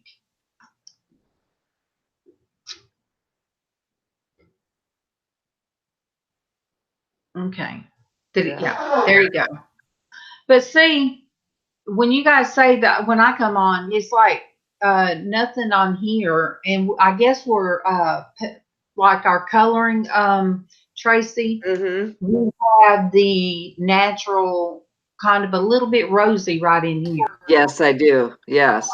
Hi, Adam. You can delete that link so nobody trolls you. Natural kind of there it is. Yes, I do. All right. I'm going to hop off because I need to forage for some food and Hold on. take a shower and get dressed. Okay. I love you guys. Love you too. 1 through 1. Okay. I love you guys. Love you too. I'm going to put earbuds on.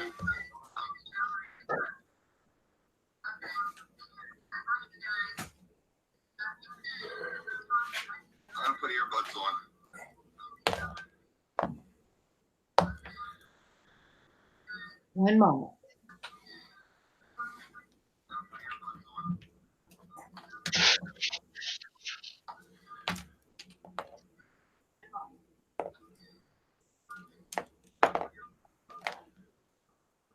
I don't know why there was feedback because I had my I didn't have YouTube open. Maybe I did have YouTube open. Let me see. Okay. That's what it was. I had YouTube open. Let me close that out. That's what it was. Okay.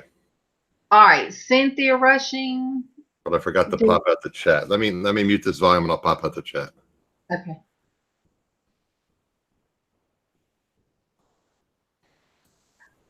Welcome, Cynthia.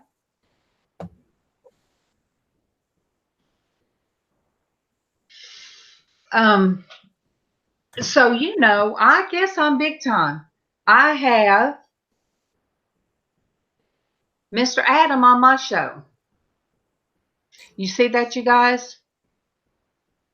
I guess I'm moving on up there. Casey, Adam done popped in mine.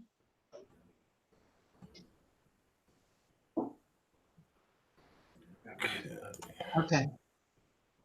Yeah, you didn't look like you don't feel good. Do you have a fever? Now I'm good. Okay.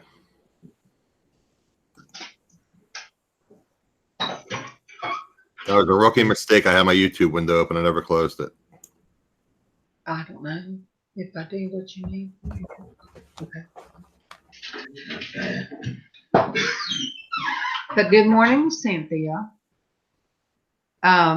Usually by now, Cynthia, we are on Casey's Porch Church Network.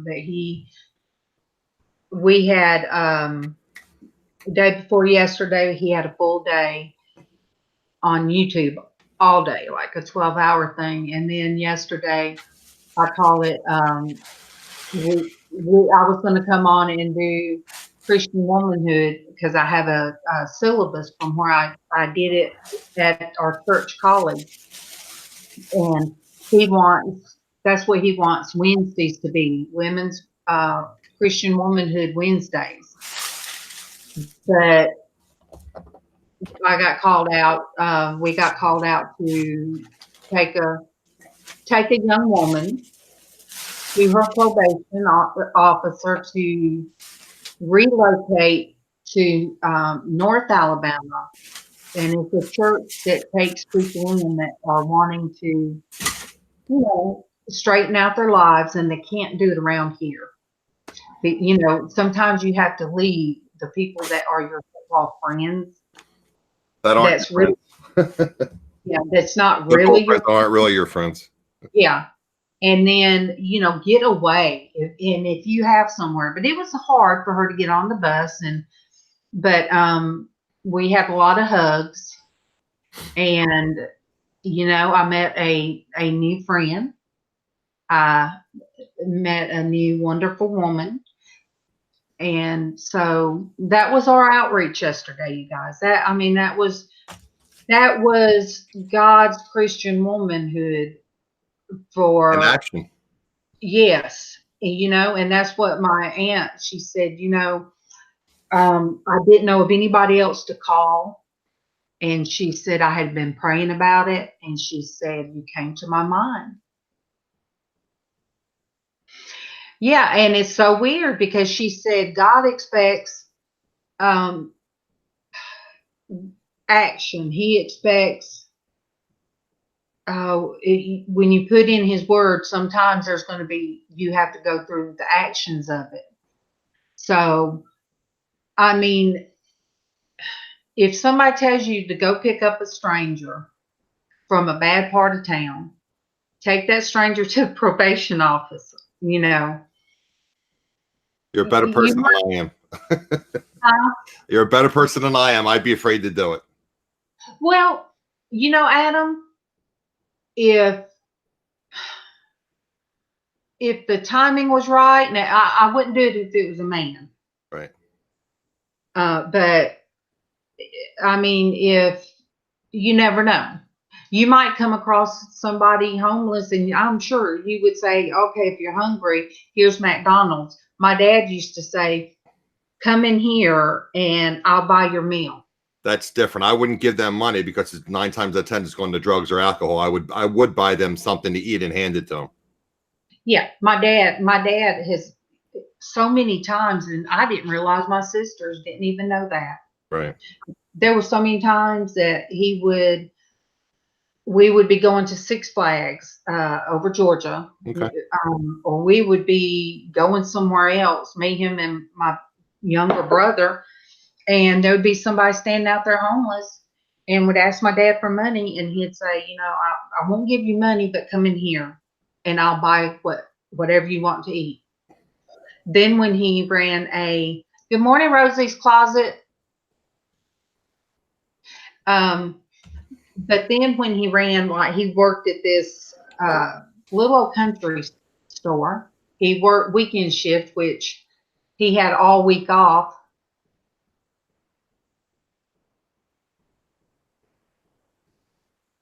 Yes. That's right. And it's hard to sometimes get straight or get right without just leaving the area, and so, yes, she was scared, never been on a public bus before. And, I told her, put your earbuds in. You got free Wi-Fi on the bus and you'll be okay.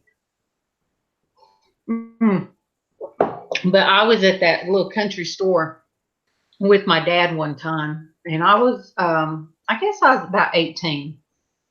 And a guy came in there and asked for money. And he said, I tell you what, he said, get whatever you want, but not alcohol. He said, and my dad was a drinking man. My dad drank moonshine. And him, he drank beer. He drank moonshine. My mom drank beer. That's why I have a thing about alcoholics. I just, not that I don't think they need help or whatever, but I wouldn't buy them alcohol. And so my dad told me, he said, I won't buy you alcohol, but get whatever you want to drink and something to eat. So, he did that. And that was something, like I said, my sisters didn't even know he did. Even my oldest sister, we sit down, me and her don't get together, and she lives right down the road. She's 7 years older. But my sister in Florida, we have a different relationship. She's 2 years older. And my oldest sister said, well, I just felt shut out. No, it was just like, me and my other sister were closer in age. But me and my oldest sisters, come back to where I told her a lot of stuff. I told her stuff that I shared on here and shared in the Porch Church Network that she never knew. But I also told her different aspects of my dad. And now he was abusive, you guys. My dad was something else. But there was the different side of him too. And he was kinder to me. I was baby girl. Out of 6 kids, 3 girls and 3 boys, I was the youngest girl, so I was baby girl. And I thought the sun rose because he was, the sun did rise on my dad. But, I have shared things on here. I don't know if my sisters have watched this. Now, I didn't realize that my oldest sister followed the Porch Church Network. Oh, wow. Okay. I did not even know that. And she came by one day and she calls my son Bubba. She said, Bubba, I've been watching you. I know what's going on. So for his oldest aunt to validate him on my side of the family, it meant a lot to him. But, we all have stories to tell. And that's what I tell people. I said, this is my channel. This is my son's channel. And I try not to say the things that Derek is saying. Stop saying that. When I say, I don't know why people come on my channel. Why is there 100 people on my channel? And he'll say, stop doing that. And Casey told me yesterday, he said, because Mom, you don't validate. You don't feel like you have anything to offer. I said, well, I'm not selling anything. But yeah. He said, hi, Evan. Nice to meet you. I don't think I've met you before. You can call me Norgus or you can call me Darlene.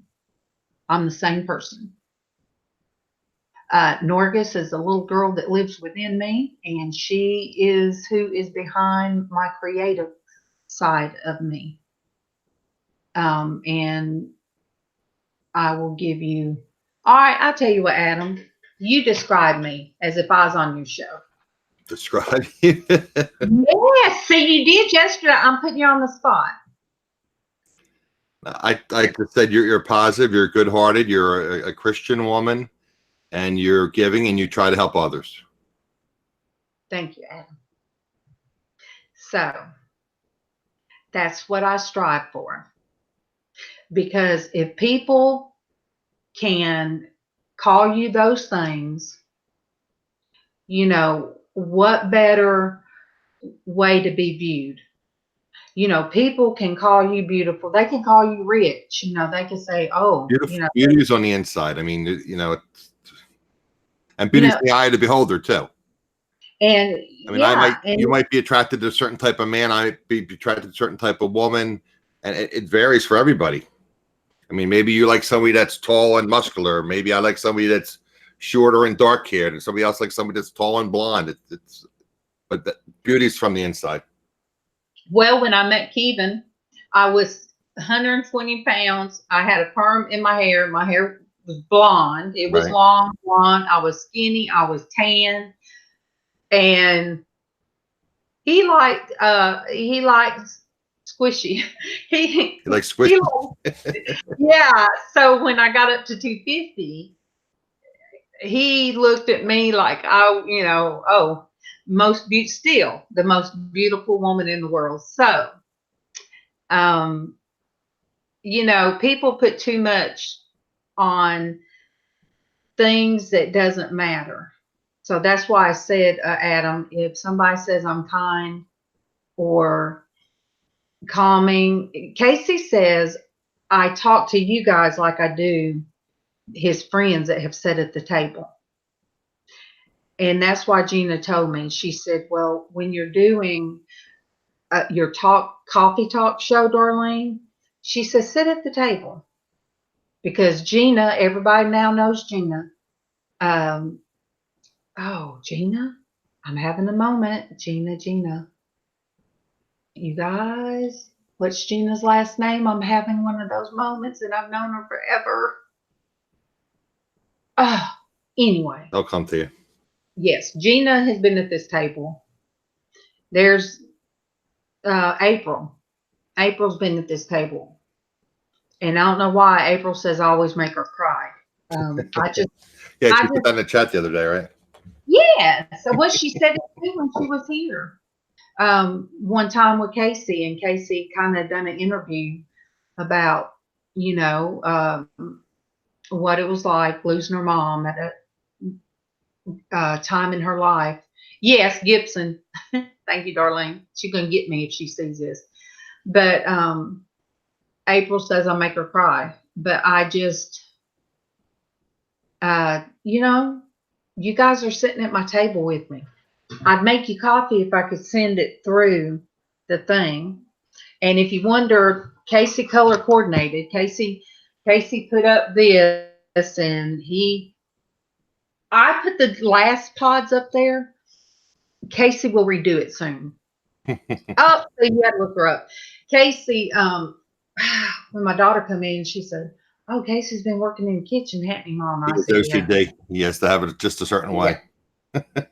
And I'm ready for him to redo the cabinet where our food is, and I'm ready for him to redo where we keep the plastic bowls and the stuff with the lids. He Because probably would be a good organizer. He could probably, that would be a nice career for him. he is, Adam. Like I said, declutter and organize. He is. And you like my cracker tin? Okay. That cracker tin has, I think it's Eva's name.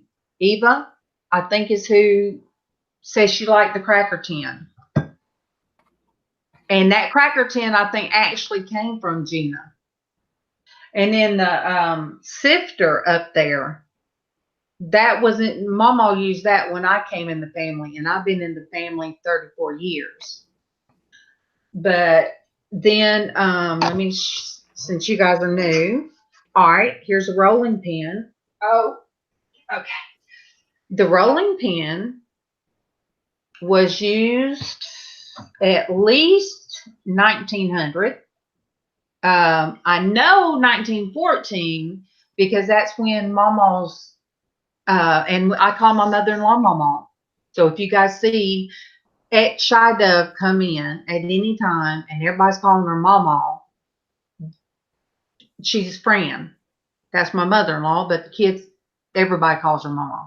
So anyway, this was her mother's rolling pin, and I have used it for biscuits. So it's amazing. It looks brand new. Early And 1900s too. Early 1900s. Either that or, it could have been Could have been handed 18 down. something. Yeah. It could have been handed down because her mama was born in 1800. Well, 1900 or the late. She was married, I think, at 14. She got married at 1914. Okay. So if She was it was born in her 1900. grandmother, yeah. So the rocking chair that I have in the other room in there, and that's rocked many generations. That is probably middle to late 1800s. Wow. And that's why I told my husband. He said, no, it's got to be from like the 1940s. I said, baby, you got to understand. Your grandparents married in 1914. So that means your granddaddy was born in 1890 something. Right. And it's hard to, you don't think about that. And that's why sometimes when there's new people on, I look around and Kimmy says she likes, yes, farmhouse. I love chickens and wrought iron. But I kind of explain what's in here, and everything I look at is, there is a story. There is a story. Yeah, I like the cow back there. I did have a real big cow. And Gina, it was huge. When I tell you it covered half the door, like half my back door, huge. And it was almost intimidating when you come in. It was just there in your face. So Gina, that's the only thing Gina took back. I mean, anytime she moves, and she's my gypsy girl, anytime she moves, she gives stuff away. But there's always stuff left in the house that when she comes back, she's got what she needs at the family house. So I have Gina jeans. I have a Gina Harley shirt I wear with those Gina jeans. What else? Oh, she gave me a ricer. And I'm so glad she didn't take that back. She's borrowed it back, but I love it. The microwave, I didn't even want a microwave, but she gave us a microwave. Oh, and this seems so trivial, but you guys see that colander hanging, the silver colander back there? Mm-hmm. That was used so many times like when I was growing up. So that's actually come with me. And I use that, and it's like, no, I don't want to throw this away. Good morning, MawMaw. Good morning. Bad morning, ain't it? Casey woke up not feeling good either. Huh? Okay. Give MawMaw some coffee. Yes. Did you hear her? Did you hear Adam, or you just know Yes, that? I heard her. Oh, you whispered and he heard you. Oh, my goodness. Adam's on my show, MawMaw. Oh, really? Mm-hmm. Oh, and if any of you guys are not on Adam's, show the love. Just don't say, Adam, I subbed to you. Adam, put your link in, because we can't, if you're in the chat, you can't say the SUB word. Cynthia Roshing said, tell MawMaw hello. Hello. Everybody, Lynn and Darlene and Hetty. Until my message came on Facebook. Did you get MawMaw's message, Adam, on You Facebook? sent it late last night. I'm going to read it today, and I'll show the dream catcher this coming Wednesday. Okay. I was going to show it yesterday, but I didn't have the information, so I didn't show it. Okay.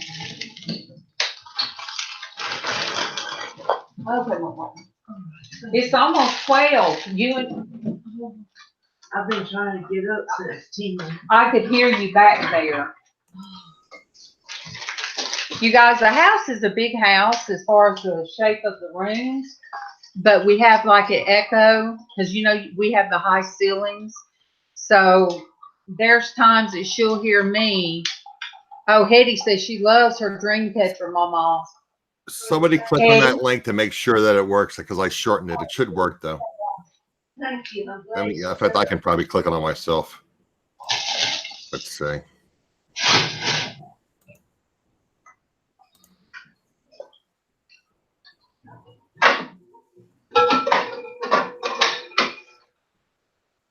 You guys, is Adam's link working? Took me from.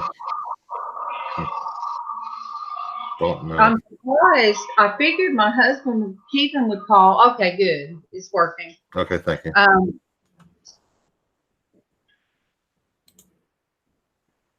I'm expecting my husband to call me to ask about Porch Church. Now I lost my pop out. I'm gonna mute this and get it back. It's beautiful. Oh, Hetty, I think I did see it on your wall. I think you did post it.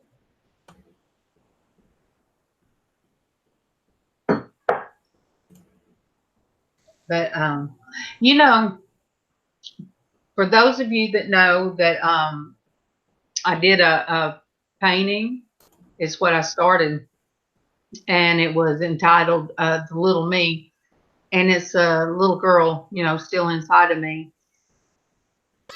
I got stuck. I've got my little girl done. I have not done the angel wings, and I'm kind of stuck on how I want the mirror to look, because it's supposed to be, Casey said it needs to be a reflection of me. Yes. Yes, ma'am. And you know what? I'm going to write it down, because Hetty, I'm terrible. And that's why every time Derek tells me to look something up, I say, let me write it down. So Hetty, you have, no, CC, a friend.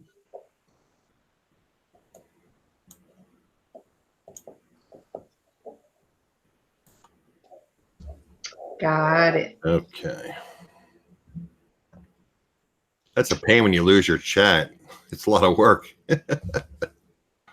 Usually it just stays down the bottom, but I lost it completely, so I had to go back in and get it. I had to learn from Casey, because,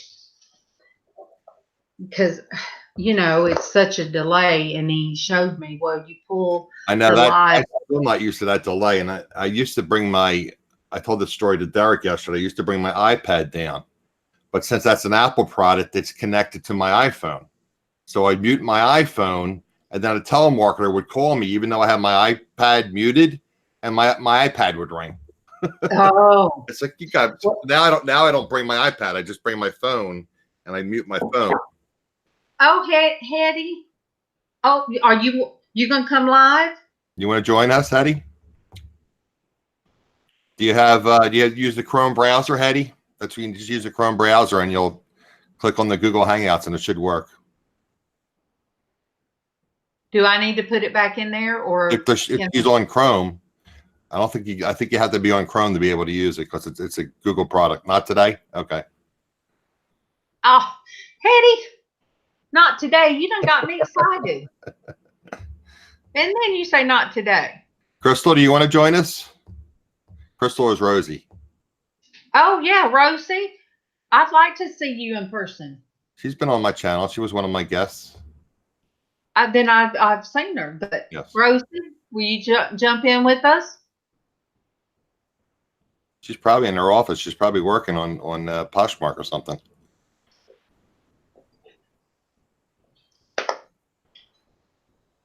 Oh, you're on your phone? She's going to try next week. Good. Good. That'll make me feel good. I have 2 hats to ship, and I forgot to put them in my car this morning. I went to the gym. You're sick. You can't. Okay. You can't stop sneezing. Oh. I understand that.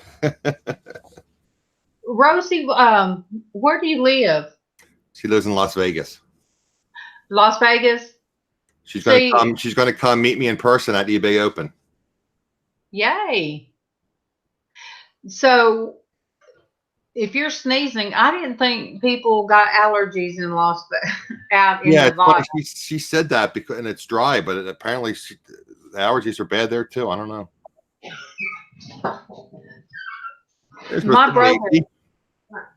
My brother had eczema real bad.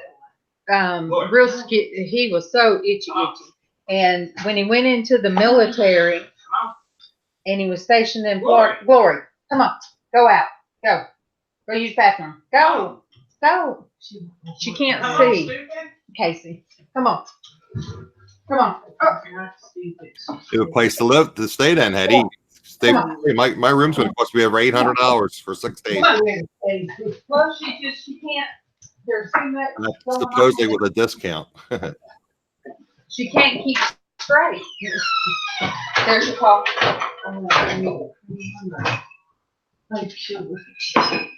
Airfare's been high too. I probably ended up paying about $500 for airfare.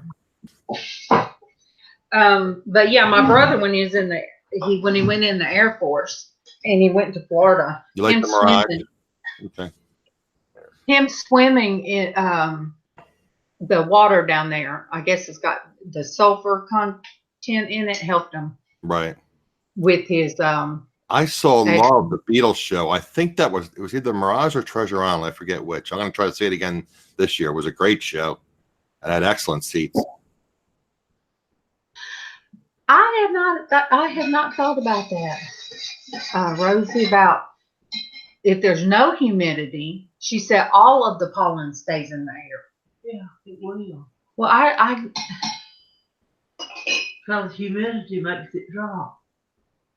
and I'm gonna tell you guys, when the pollen first starts real bad here, Oh, and it's yeah. like, when it drops or whatever on the ground, Some I of your did not. cars get covered with the green all over your car, the green pollen. Ours is like yellow. Yellow. Okay. But the dogs, I was wondering why, we take them out. I thought, well, they're eating grass because they're sick. And they I'm start. like, they're not eating it, they're licking it. Oh, I'm like, what are they doing? And the vet said, think about it. It's sweet it's sweet to the Pollen. bee. okay. And she said, It's like so sugar.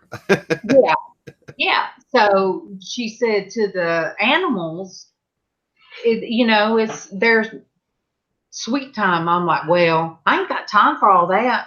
I'm ready to get them back in here and, and I'll be out there this morning. I was telling about third time I took Bailey out. I was telling her, focus, Bailey. Okay.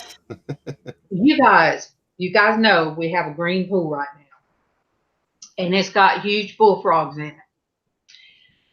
Well, it was not even daylight this morning when I took Bailey out, and we went up near the pool, and there's part that I try to Monday through Friday, Rosie, because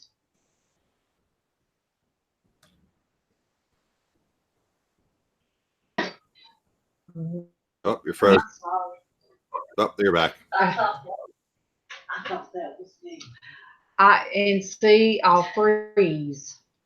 I'm sorry. Hetty, I'm I staying don't know at why. Mandalay Bay. That's where eBay Open is. It was at Mandalay Bay last year and this year.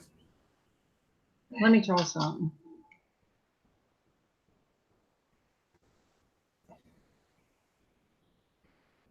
All right, let me know if I freeze something with my computer. Yeah. It's got to be. Yeah, if I unplug my computer, or if it's not plugged in, my laptop, it freezes. The battery's supposed to take long. Yeah, the Mandalay Bay was okay. Everything was super pricey.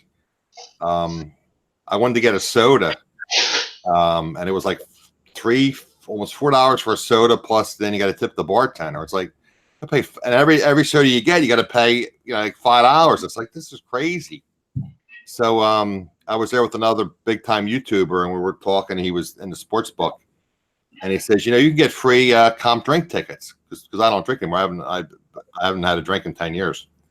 But I said, okay. So I was very nice, just like, just being friendly with the clerk, the what do they call it, the cashier or whatever, the counter person. And she gave me like 4 drink tickets. So I asked the guy, I said, how much is the soda? Because I was just going to give my drink tickets to my friend. So if he can get alcohol, and it's like, $8-10 for an alcoholic drink, I'll pay $2 for soda. He goes, oh, and he wouldn't tell me how much it was. I said, okay.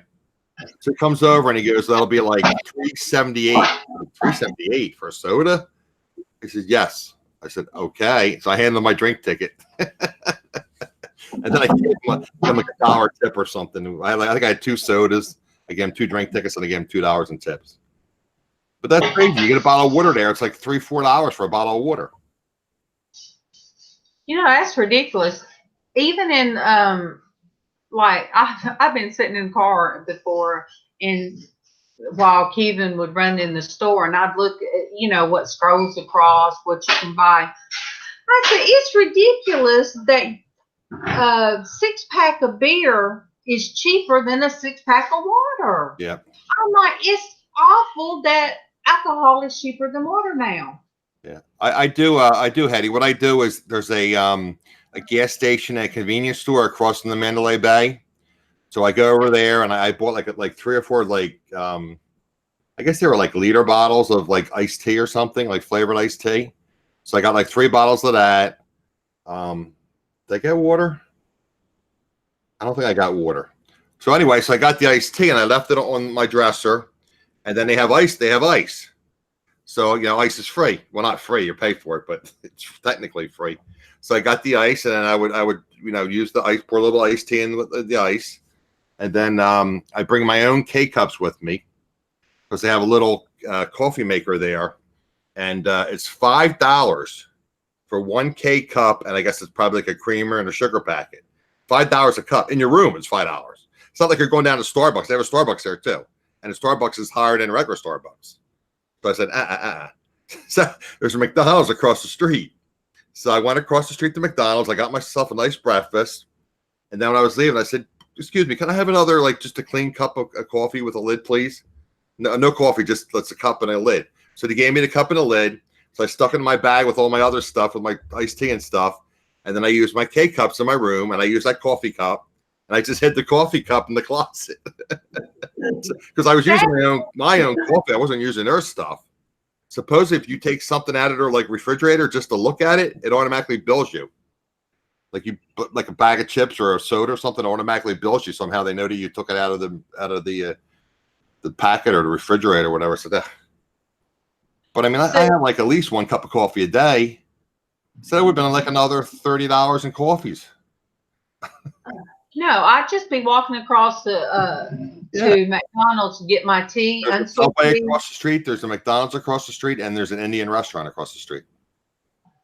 Yeah, see, but I've never been there. I've never been to Las Vegas. See, the problem is I can't do a lot of walking with my Achilles and my back, and I have other issues which I haven't disclosed, but it's painful. So I can't do a lot of walking. So there's like a lot of CVS's on the strip. So you can buy like, you know, 1.5 liters of water, and you can buy soda, and like I said, beer. You can buy liquor at CVS's there. And I don't drink anymore, but you can buy liquor. So that's what people do. Because like there was a liquor. I think there's a small liquor store across their street too. So I ran into 2 guys that are active in the YouTube. They're not active in YouTube. They're active. They don't have a channel, but they are active in chats. And I met them for the first time, and they're from Pennsylvania, so they're kind of close to me. And I met them at McDonald's, and we just introduced ourselves. And here we had, you know, mutual friends. So they had picked up, I guess, like a 12-pack of beer, and I picked up ice and soda. And you got to do what you got to do. Rebecca, I would,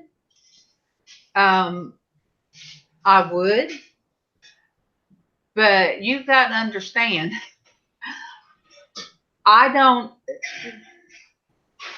don't leave the house to stay anywhere. Like, as far as my sister in Florida, Panama City's right, you know, not far, but I think I've been since my nephew died, and that's been 2 years ago. But I basically, you know, I could go down there anytime I wanted to even stay with her, but Kevin's not used to me being away from home. Is that the right way to put it, MawMaw? Yeah. I mean, the first time that I ever went and just stayed was when work offered to let me go to Newark, New Jersey, to help train some people. But actually, our company just took over their company and disbanded them. But that was a big thing, Rebecca. Yeah, you're in New York City. Did you go to New York? We did a quick run through. The girl that had been up there a month, she gave us a quick run through at that point, and Okay. that's the first time I found out when I was on the subway from New Jersey going into New York that I was underwater, and it freaked me out. She could have just left that part out. And I mean, she knew it did, because she said, "Oh, you know where we're at, don't you?" I said, "No." She said, "Well, you know how we were standing over here and we could see New York over there, the lights?" I said, "Yeah." She said, "Well, we're about halfway." And I'm like, "Huh? What do you mean?" She said, "Yeah, this goes under the water." I And didn't realize it went underwater. Okay. huh? I didn't realize that it went underwater, the subway there. Oh my gosh. It made me feel like my chest was, and I'm not even claustrophobic really. But then when my sister called me one night, You're close to Holland Tunnel, Hetty. Okay. when my sister called me one night and said, "I have a ticket to go to," she said, "this year, T-Mobile is sending the top people to New York." She said, "Last time it was Miami and she won with several other top people. But to New York, her husband my brother-in-law just didn't want to go." So she asked me, But she have to go see Broadway shows and things? huh? Can she go see like a Broadway show and different things on the company? Yeah, she said, "But I need you to tell me now if you can go, because I have to, put Get a it ticket, airline ticket, and everything. There's So I told MawMaw. her, huh? I was waving at MawMaw.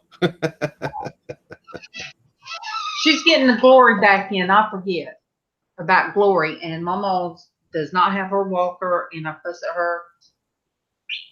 And she's gonna say, "Well, you was talking." But anyway, I told her, I said, "Yeah, I'll go." She said, "Well, you have to ask Steven." And I said, "No, I'll go." When is this summer? No, that was, oh my gosh, Oh, you went? 10 or 11 years ago. Okay. Yeah, because it was right before I had my lap band surgery. And so I told Kevin, I said, "Irene has 2 tickets to go to New York, all expenses paid. So she's getting a ticket in my name. That's okay, isn't it?"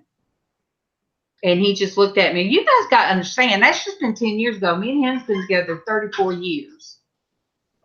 So he's not used to me, going Mom somewhere." want to sit down at the table with you and chat for a while. He said, "Get on the internet and chat a while." Oh, I would, but tell Adam, ask Adam, did he get that medicine bag off? Did you get the medicine bag off? No, am I supposed to take it off? I left it on there. Well, she's got stuff in it. You can take it off. You're supposed to wear it like on your belt. I didn't even know a that. necklace somewhere close to your body. I didn't even know that. Okay, well, I guess I have it hanging in my living. In fact, I'll show you. I have it hanging in my living room, in my dining room, right here. there's crystals somehow. I don't understand it. I didn't put enough in there that I wanted to. But there's Yeah, I crystals. have it hanging in my dining room because I haven't had my things. So I take this off and I what do I do? I just put it like next to my bed, maybe. Lightly tied it on Nightstand. Yeah, and then look at what's in it. I don't even know what she put in it. I Okay. don't know what number, but There's like a little plastic tape on it.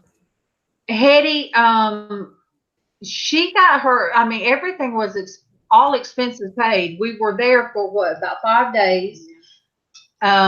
We got to see whatever show we wanted to. We stayed on what? put picking at your toes. We stayed on. We got to see the show on Broadway. Times Square. I wouldn't ever stay at Times Square anymore. And she wanted to do a lot of walking, and I was real heavy, but that was the beginning of my kind of going downhill from rheumatoid. But all right, I want to see the crystals. All right. Just tell Adam he asked for some special, see extra that? heels. So that's the medicine bag. All right, wait, you gotta quit talking so he'll show up. Okay, Can you say it or no? wait, do it again. Yes. Okay. Let's see. A little jar, Oh, yeah. crystal, and some kind of stone, like a not like a what do you call it? It's Arrowhead. an arrow. Arrowhead, right? Okay, so I'll put this in my nightstand right next to my bed. And you're supposed to put anything of yours that is important to you in there. Oh, so he put something In there too. in the Yeah. bag. Yes. Okay. See, I'm learning something. I didn't know all this. Have MawMaw explain how the medicine bag works. Hetty wants to know. All right, MawMaw. What's that? Explain the bag.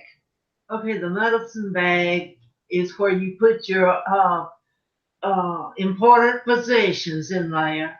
It can be anything from a piece of twine to whatever. And you put that in there, and you're supposed to wear it close to your body. Mostly the men wear it like on the belt or necklace, or, around the neck. And it's supposed to bring them healing and love. Oh, I need healing. I need a lot of healing, and I could use some love too. And that's from you guys, for those that don't know, that was for the dream catcher she made Adam, and that's from what the Indians, that's how they did it. Yes. So that's what that's what MawMaw is talking about. You see, connect. I don't know if they can see it because you got to click on me, right? Because it's not going back and forth. It's just on you. You want to click on me? Oh, okay. You want to I highlight didn't me know so how you to can do see that. it? Yeah, I You're did. like, what is there white around my box? Yeah. Okay, so they should be able to see that now. That's the medicine bag. It's supposed to be. And that's bear paws. Bear paws. Okay. Supposed to be. Okay. All right. You click back on you. See, I've learned something new. You just click on me once. Click on me once, and it should release it. Then it should go back between both of us when we talk. Click with your mouse, your left mouse on me once, and it should release the white box around me. Yeah. So now Okay. it's still not going back and forth though, is it? No. Yeah, it is on my screen. Okay, it doesn't look like it's going back and forth, but okay. I don't have my phone here, so I can't. Do you guys see both me and Adam when he talks and then when I talk? Say something, Adam. Hello. I can't. No, I can't tell. You see? Okay. Okay. It is. Okay, good. See that? You learned something new. So like there's like a little arrow on you, but I can actually do it. Let's see. No, I can't do it. Okay. You have to do it because you're the host. So like there's that little arrow that comes down and you click present to all, I think it says. And then if you click on it once, it releases it. And then it goes back and forth. And then you can do the same thing with you. You can click on yourself and then present to all. See, I'm learning something new. And you know about the screen sharing too, right? That's a little green arrow on the left-hand side, second from the top. If you hover your mouse over it, it'll say screen share. It's a green arrow to the right. On the left side. Oh, wait. On the left side of your screen, there's like 5 tools or 4 tools. There's like a chat. It says chat. If you hover your mouse over it, then it says screen share. So if you were to click on that, if you had one of your browsers open and you wanted to show something, say you had a picture or something you wanted to show everybody, you could do that. Let me see if I can. Let me try to open something. Now. Let me try to. I'm going to try to do it here and do it for you guys. Let me see. Let me go to my eBay real fast just to show you something. Come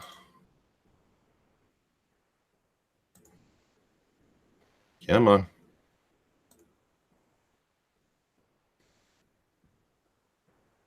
Let's see.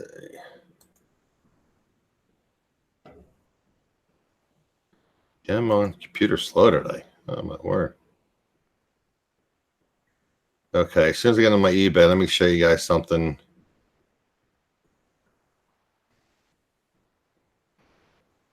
All right, here's one of my listings. Let me see if I can do this. Okay, so I'll go to this, and I'll do this, and I'll do application window. And why is it not showing? Let's see. Let me try this. Sometimes I get messed up on this. Let's try this. Huh. Entire screen application window. All right, let me go to this. Can you see this now? Yeah. Okay. See, like it's like a baseball cap. Can you see it? Yeah. Okay. So I'm doing a screen share of my browser.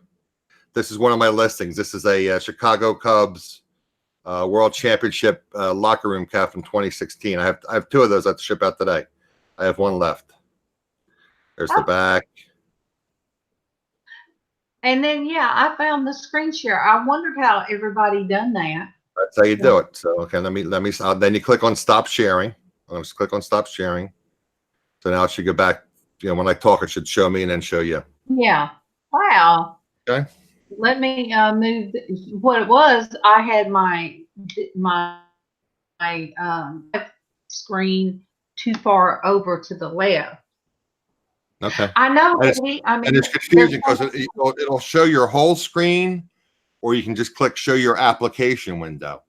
So what you do is when you show your application window, for some reason, it won't show that other tab you have open, browser tab. So what I do is I click on that, and then it showed like the Hangout, and then I click real fast on the browser tab. There's probably a way around it. I don't know how to do it. But if you do it the other way, you get like 18 windows, like they all like it's like a tunnel of 18 windows. You've probably seen that before. Yeah. That's if you share your screen. If you click on the application window, it'll just show the one window, and then you click on what you want to show. Because when I first started doing it, it was like, wow, this must drive my subscribers nuts to see all these tunnel windows. So I said, how do I fix this? But see, that's why I've, watched so many different aspects. Not, I love the jewelry auctions. Right. I met great people. I try to, watch and support a lot of them. But I've also watched, like you, Adam, and Land Shark Picker. Oh man, Dave? What's Dave? Thrifty Dad. Thrifty Dad, David. Yep. Yes, he gives a lot of good info out there. So, and just like I didn't want to bother Casey all the time. It's usually about the time before church. He will be getting things in his room. He's quiet and listening to stuff. And when I'd want to pull up mine, I wanted, learn how to do it and without him doing it for me. So I pulled up Destiny Shamrock Pixie. Yeah. I pulled hers the step by step, and I'd go back and forth, until what you can do also is you can go live, and instead of going public, you tell it that you want it private. So say you're just doing it with Destiny, or you're doing it with me, just to have a chat. You don't publish it. You don't make it public, so people don't know that you're online doing a live share. For Google Hangouts, you make it private. Yeah, that's what MawMaw does. That's what MawMaw does, right? So you could do that with Destiny, and Destiny apparently is very knowledgeable about all these different technological things, and she's helped Derek, he told me. So you could go with her and say, all right, Destiny, how do I do this? How do I do a screen share? How do I do this? And you two can just go back and forth, and she could show you with the screen share. And it's not like the whole world seeing you do it. It's just the two of you that are doing it. And then one else sees it. And then what happens is, since it's private, you can go back and review it again. So because see what happens is I have a YouTube friend that helps me with some things, but he always uses Messenger. So when you use Messenger, it's not saved. If he were to use Google Hangouts, it would be saved and I could go back and rewatch it. And see, Destiny don't even know what she did. I What did you was still do? pulling up. There she is. What did I do? I was still pulling up, your how to, on how to do like the Google Hangout thing Google to add people. But see, then Casey showed me a different way that he does it, because he doesn't like one way. But Casey, a lot of times after a porch church, I'll go in there and say something to him, and he'll be on a private Google Hangout with somebody, and I'm like, okay, let me step out, because he'll either be helping somebody with their technology, or he might just be Having a personal conversation. Yeah. Yeah, and Like using Skype or using FaceTime or something. Yeah, and I step out because there's some things that, like he says, if somebody talks to him about, he looks at it as it's private between the two of them. Yeah. Right. Yes, it's how the priest, anything said to a priest, they keep it. Right. So if I walk in and if I hear somebody I know, I do a quick, hey, love you, and then I hurry up and step out, because he really does he takes it very personal, and what he tells you guys is how he does it when any of you come to him to talk to him. It's now if it's a working thing, if it's him helping somebody on their computer, he'll say, oh no, it's okay, Mom. Right. But yeah. Oh, let me show you. Yes, it is in confidence, and that's why I've told people that have I've messaged or they've messaged me. I'm the same way, because I want people to know that they can talk to me, just like we're sitting here talking at the kitchen table, or what we call taking it to the front porch. When Casey and his sister, my oldest daughter Tiffany, brothers and sisters will have disagreements. Tell me about it. There comes a time that I'll say, okay, go on in there. You guys make it right, and me stay out. I try to make it right. My sister's not interested in making it right, so. Well, I've been there too, and so I guess Destiny's still having vision problems. She's saying her vision's still blurry. I'll ask her, Rebecca. Yeah, her eyes are still blurry. I didn't hear the whole story. What happened with her eyes?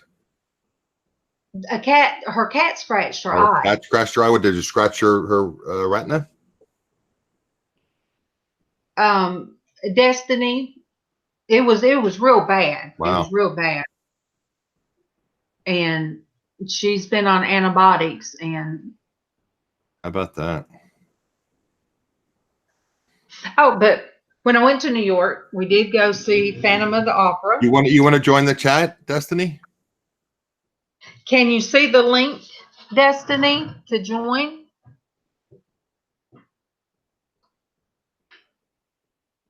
Yes. I can explain a little better that way. So, you want to post the link and then just delete it? Post the link and have her click on it and just delete it in the chat. All right, I'm gonna share it again. And then just delete it after she comes on. All right, there it goes. And Rebecca, anybody? All right, there it goes. And then when she comes on, just delete it so we don't get trolls clicking on it. Yeah.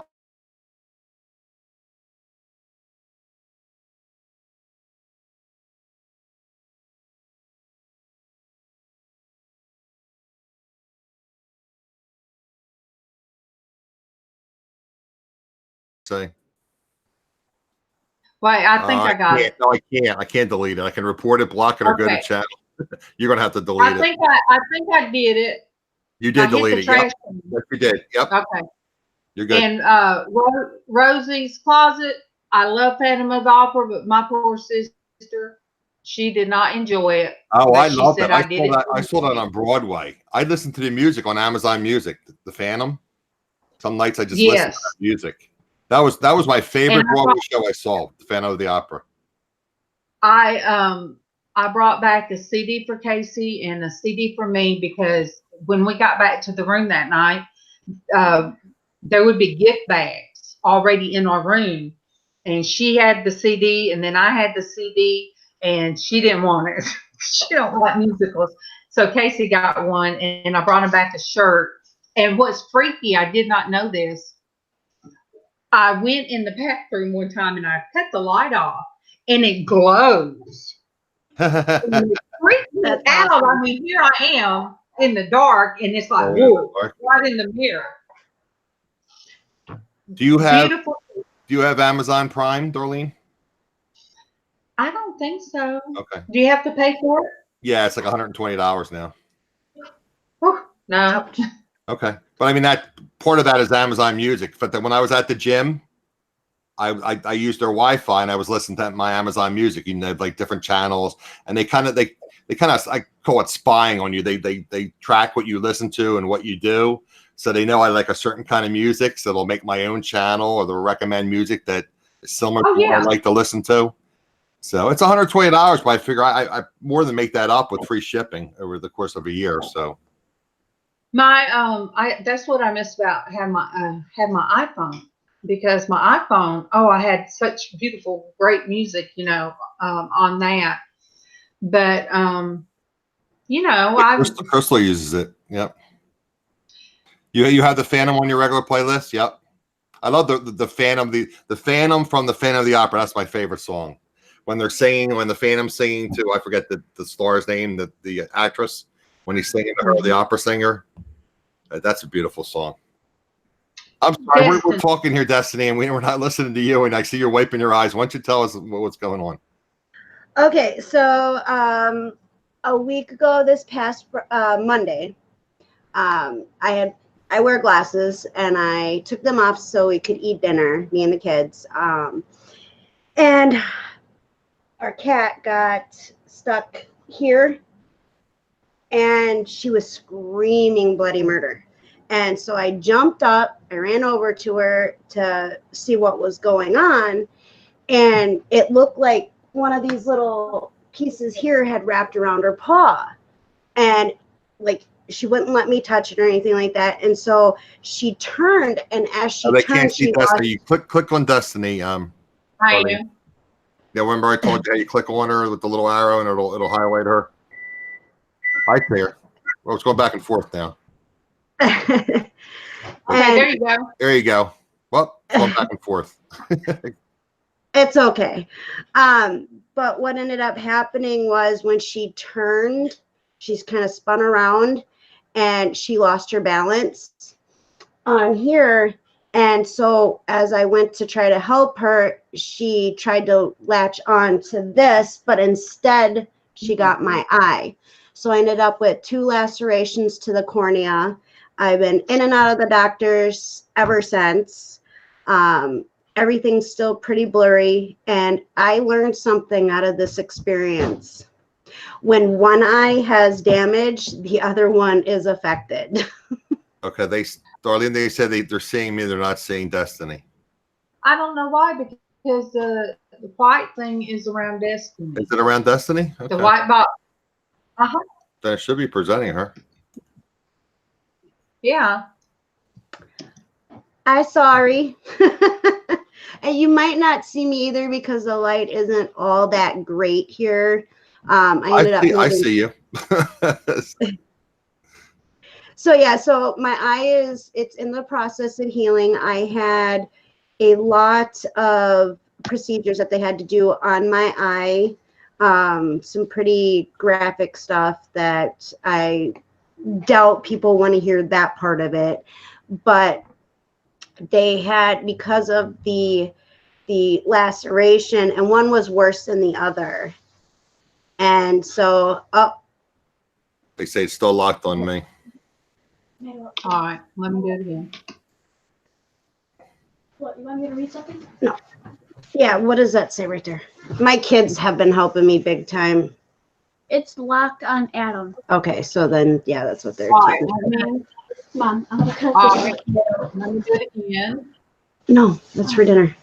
Do I do present to okay, Destiny? Yes, for that to everyone. Crystal or whoever, or MawMaw, let us know when it's on Destiny. Yeah. Because on my Okay. screen, it's going back and forth, but Okay, Destiny, because I've got it. So there's a white box. Is there a white? Okay, Yeah. so then yeah, it should be presenting or stuck on me. Sometimes Google Hangouts can be really silly. still no. Okay. And try refreshing your pages too, because that might help. Sometimes YouTube and Google Hangout, sometimes they don't always see it. You have to refresh. Yeah, but all right, I'm seeing Well, it locked it's going back and forth on my screen. Yeah, It's and going back and forth on your screen, but it's not mine. How about yours, Destiny? yeah, it's going back and forth between you and Adam. And you, right? But the people in the chat said they can't see Destiny for some reason. Can't even see Adam now. All right. Well, we want to see Destiny, so. Did you guys? Let's see. Let me see if I can figure this Lord out. Desar presented Destiny. There you go. So it should be good. Should be good now. Okay. Oop! I think I just killed my chat on accident. But I can't see it very well anyway. So yeah, so I've been in and out of the doctors for almost 2 weeks now. It's going on 2 weeks. This week I got a little bit of a break. The healing, like the first couple days, the healing was real rapid. So how they explained it was they had to remove what they call tags off of my eye. And the way they explained it was if you cut your, hold on one second. Honey, I am live. You are? I am live. Did And you hear you, that pterodactyl? yeah, your pterodactyl friend's got to be quiet. He's playing with his voices. Oh, little pterodactyl. Oh, okay. So he wants everybody to know he's got a pterodactyl friend. Silly. No. So what they did was, how they explained it was, you want to say hi? I was wondering. Tommy says hi, everybody. Hi, Tommy. Hey, Todd. So, like when you cut your finger and you have that excess skin that you have to kind of cut away so that you can let it heal from the outside in. So that's pretty much what they had to do with my eye. And it was, I didn't feel anything. And I was terrified because he was like, well, we have to do this procedure on you. And then he explained it. And I'm like, I do not want to feel that. And I'm like, do you have to put me under for that? And he's like, no. Are you going to say hi to everybody? Hi. Hey. She had a tick on her earlier, so she's being crazy silly today. She feels tough. So yeah, so pretty much I ended up with 2 lacerations to the cornea. The swelling is going down. I still have severe light sensitivity. So with the setup that I have a TV here, I have my laptop here, and just the light from this makes my eye water. And so I haven't really been on live. I did the Sunday show. I had to wear sunglasses I was because going it to say, have was you tried still wearing really. sunglasses? Okay. What's that? I was going to say, have you tried wearing sunglasses? I do have a pair. I just took them off a few minutes ago, and when I heard my name, I was kind of trying to do some other stuff, and I heard my name. I'm like, what did I do now? What did I mess up? And so, I mean, it's a healing process, and I was very scared after it happened because I thought maybe she had gotten down here. So I went to the bathroom to look, and I didn't see anything where she cut. I felt it, but I didn't see it.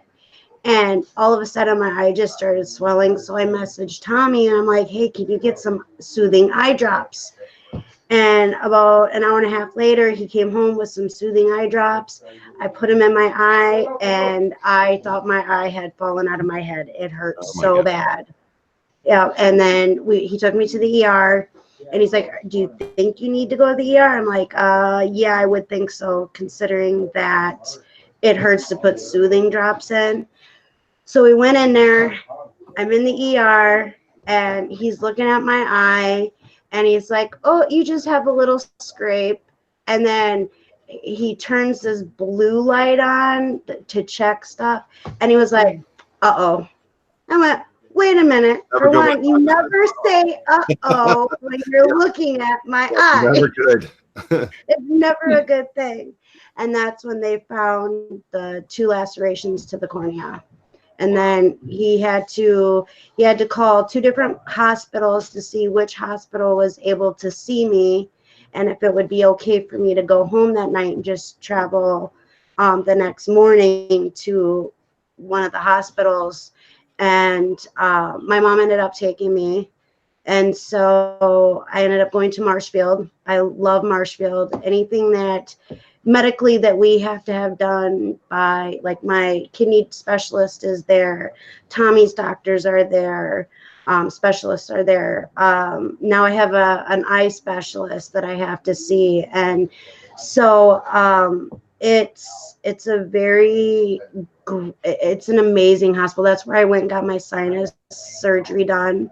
The people there are just phenomenal. And I literally had to walk with a cane just so that I wasn't bumping into things, because I'm a very stubborn person and I want to do things myself. So I've been pushing, but I started out with 3 different eye drops, a dilator, which is my red cap medication that I got to put in my eye just to help with the muscle spasms, as they call it, which I did not know that eyes could have muscle spasms. I had no idea. That is another thing I learned. And muscle. Right, but the way that they were describing it at the ER, it's like a fluid bubble. That's how they were explaining to me, that your eye is just a fluid bubble. And I was like, okay.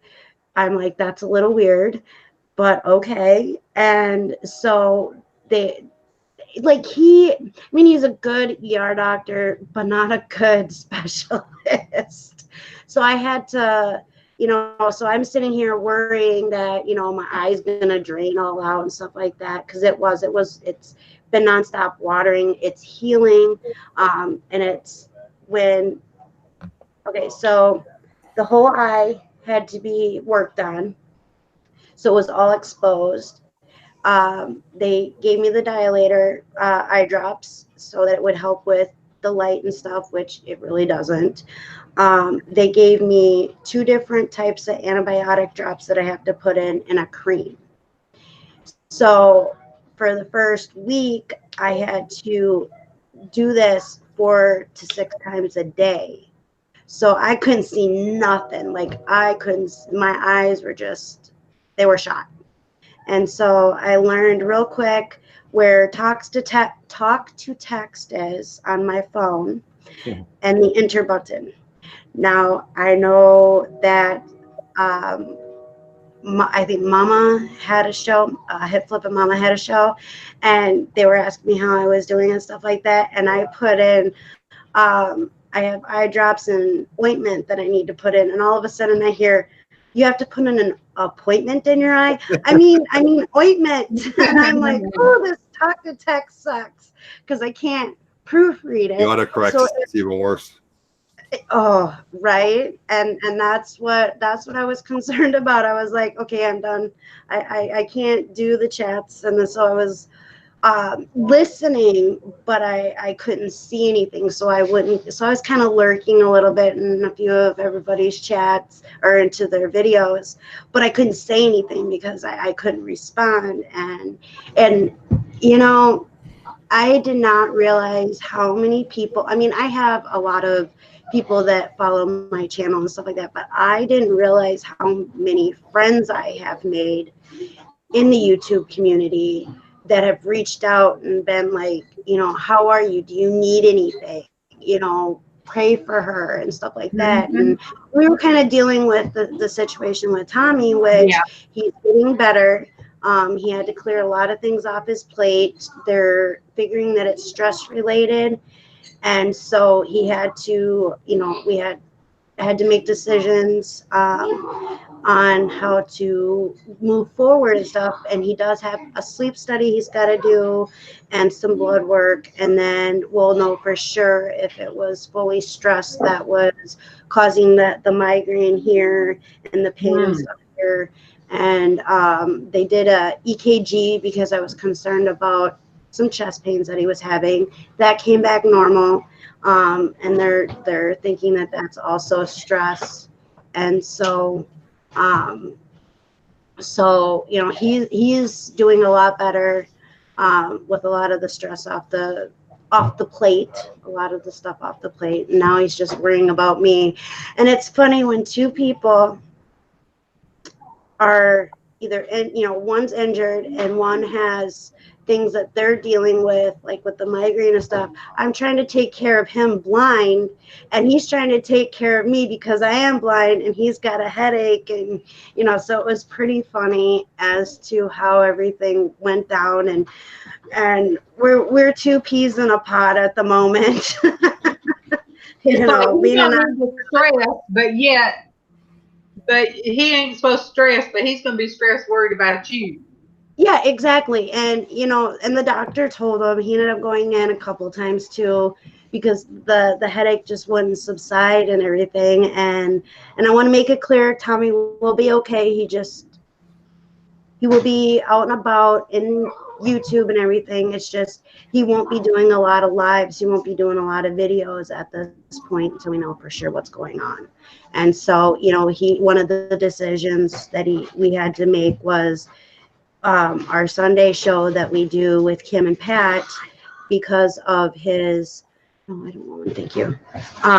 Because of all the stress and stuff that's going around, and then with him, and then, you know, like we're giving up our flea market spot, you know, because that's just too much for him at the time. And, you know, we had to make personal decisions, and it was nothing against anybody. It's just, I care about Tommy so much that whatever he needs, I'm going to be there for, blind or not, you know. And so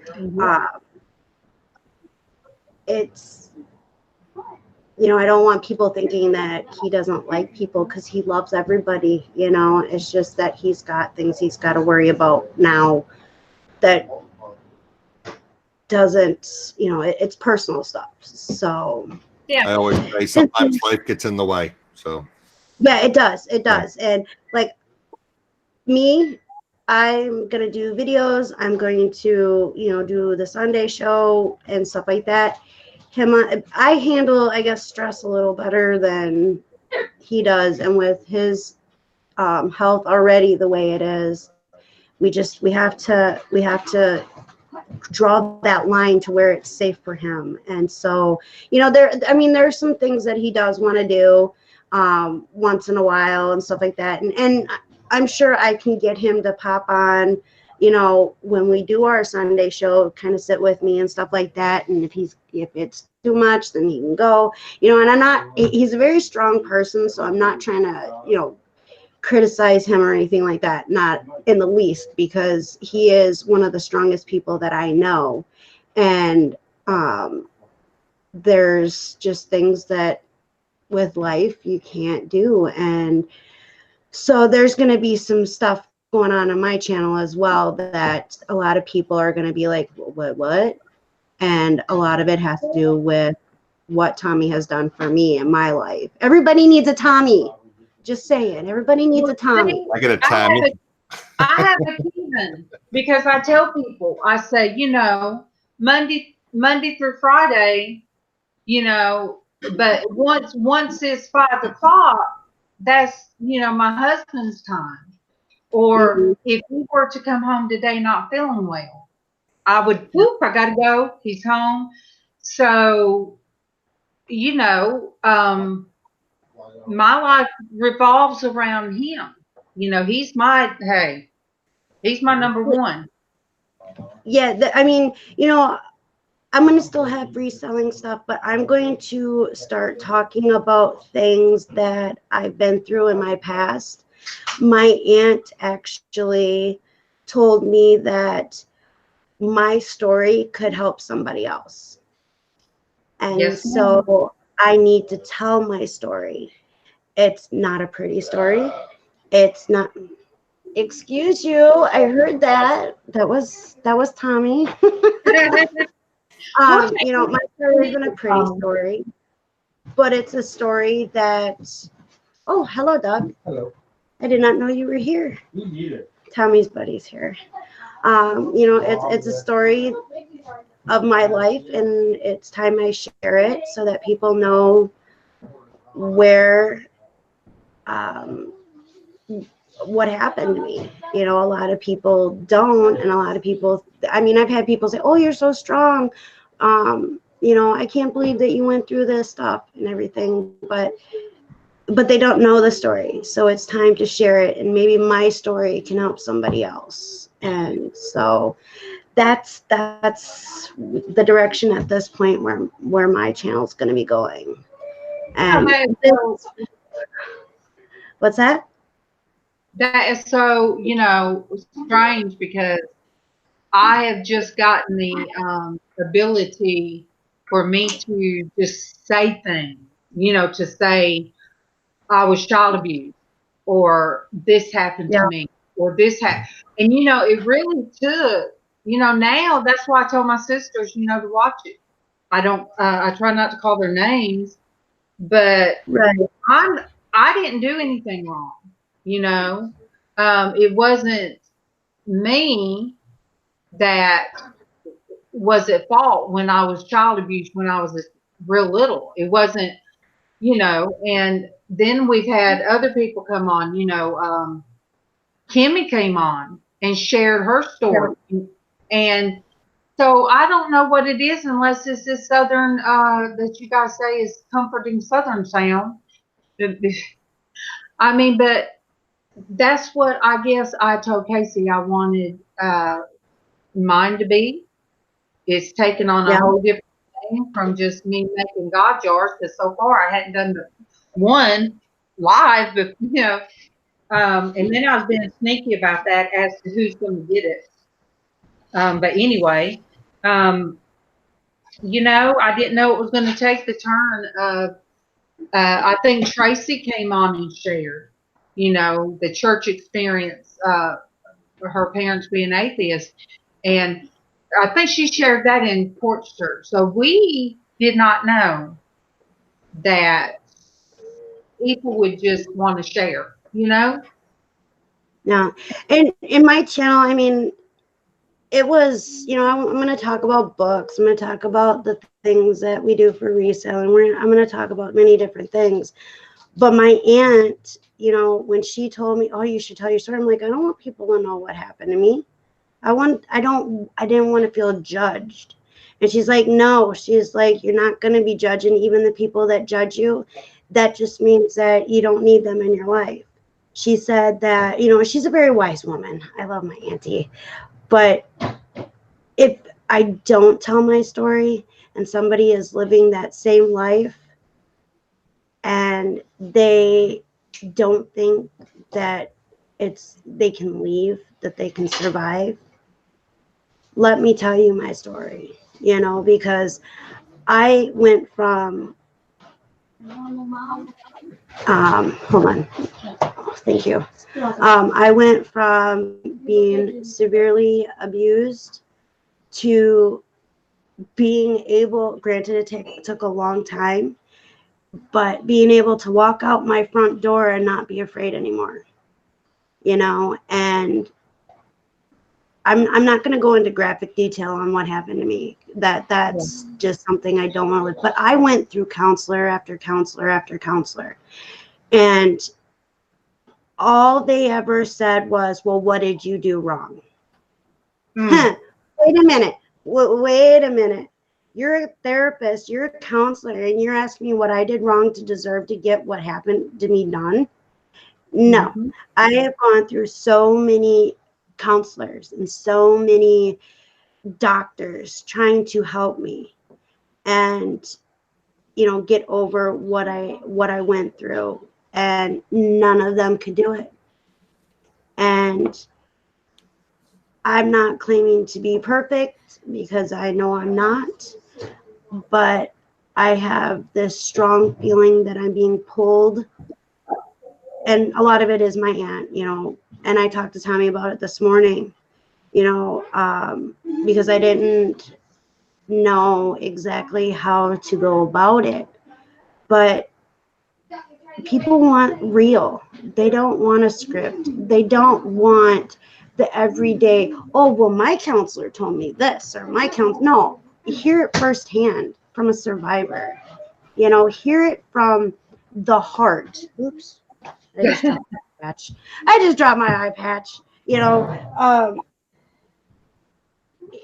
it needs to be real. It needs to be true. And all these scripted things that you see on TV about people being abused and stuff like that, that's a story. That's what they want you to think happens, that you never survive, that you never can get past those dark days, you know. And I feel that this will be a good way for therapy for me and help for somebody else. It So will, Destiny, because it wasn't.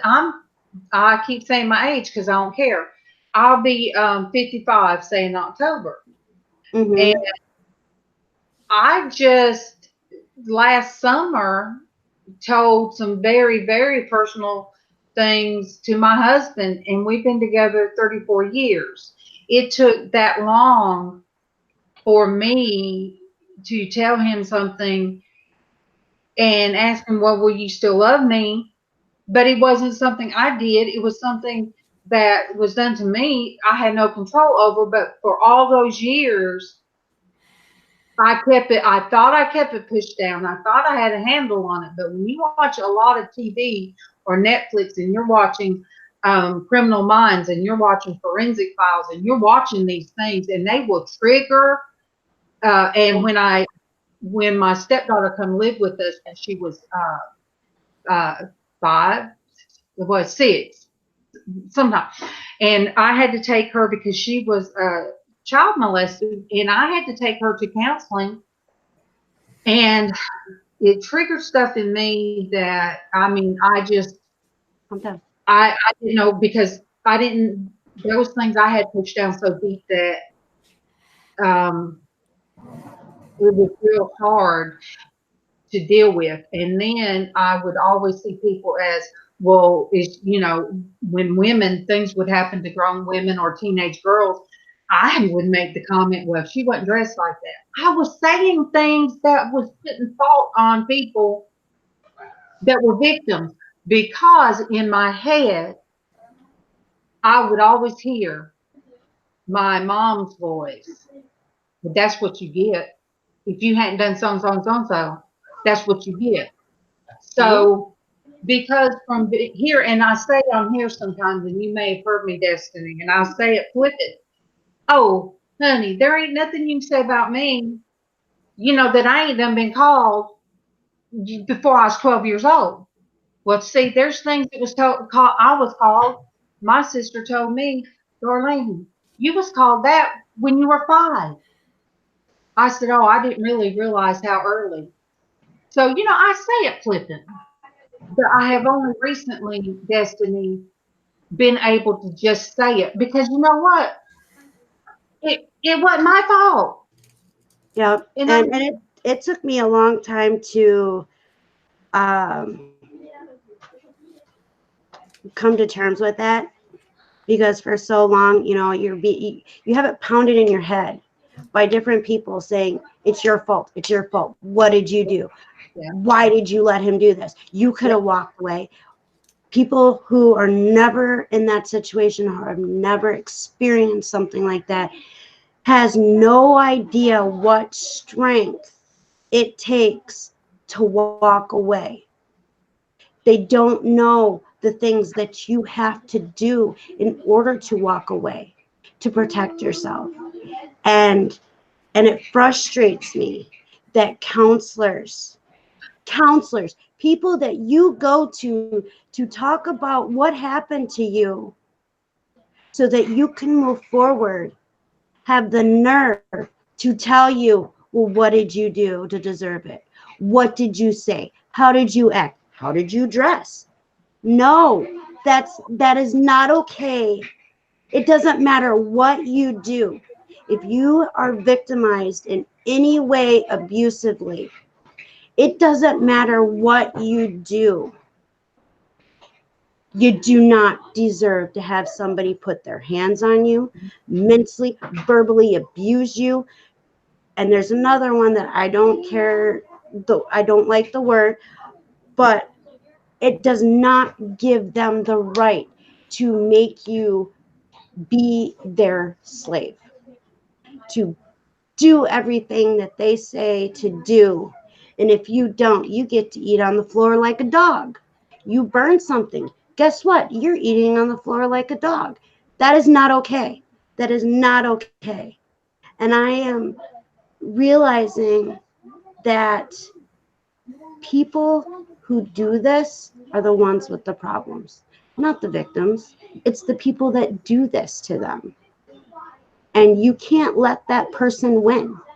I have PTSD, severe anxiety, and I have scars from the abuse that I was put through.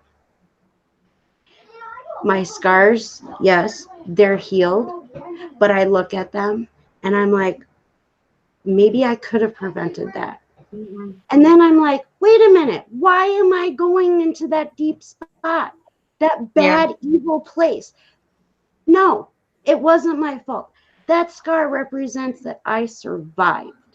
And that's how I need to look at it. And that's how everybody else should look at it. I have, like I said, I have PTSD. I get flashbacks. I hear the voice in the back of my head telling me that, no, you can't do that because you're not good enough. Or, no, you can't do this because if you do, guess where you get to eat? I don't have to, I can quiet them voices in the back of my head because I know that I'm stronger than that. And I have Tommy to thank for that. Tommy has been a godsend for me.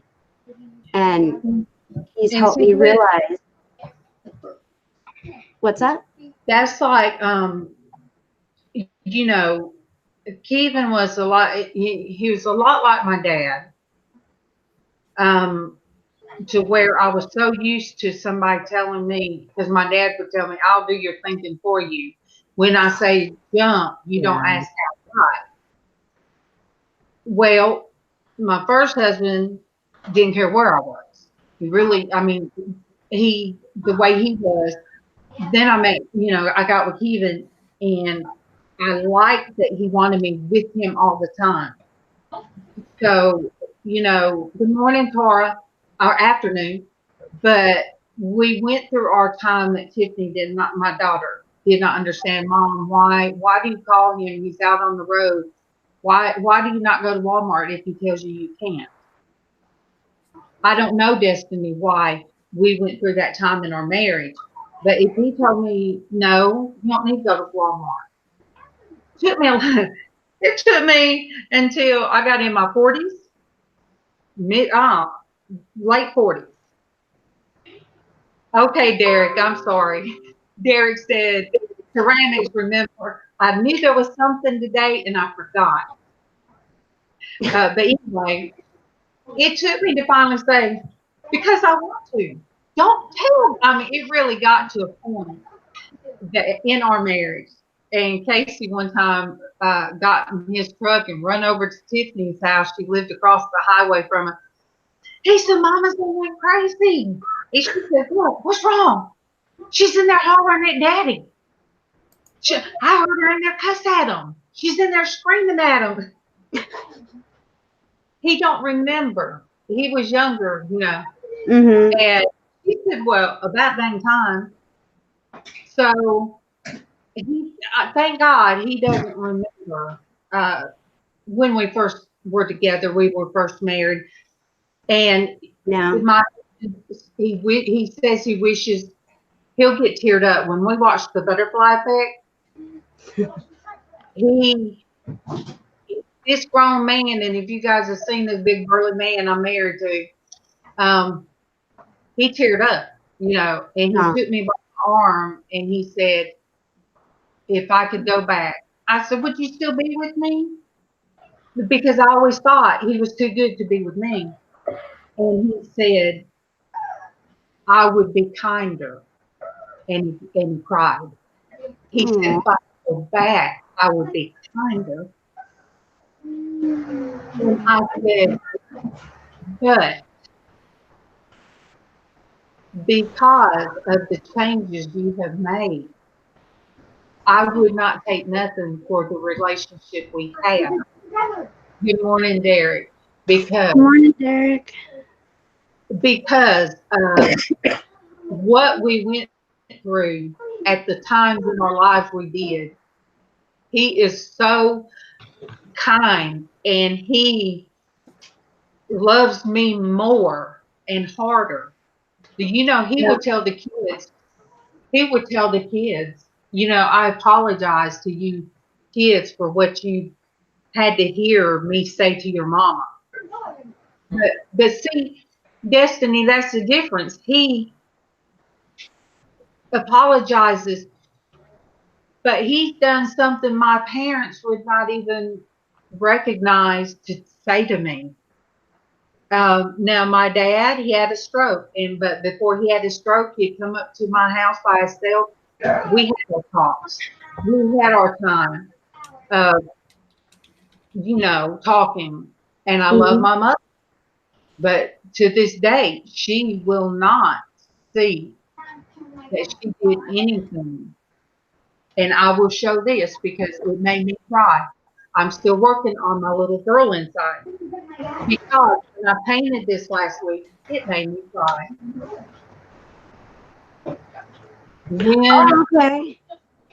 When I got to the little girl, I was alone in here and I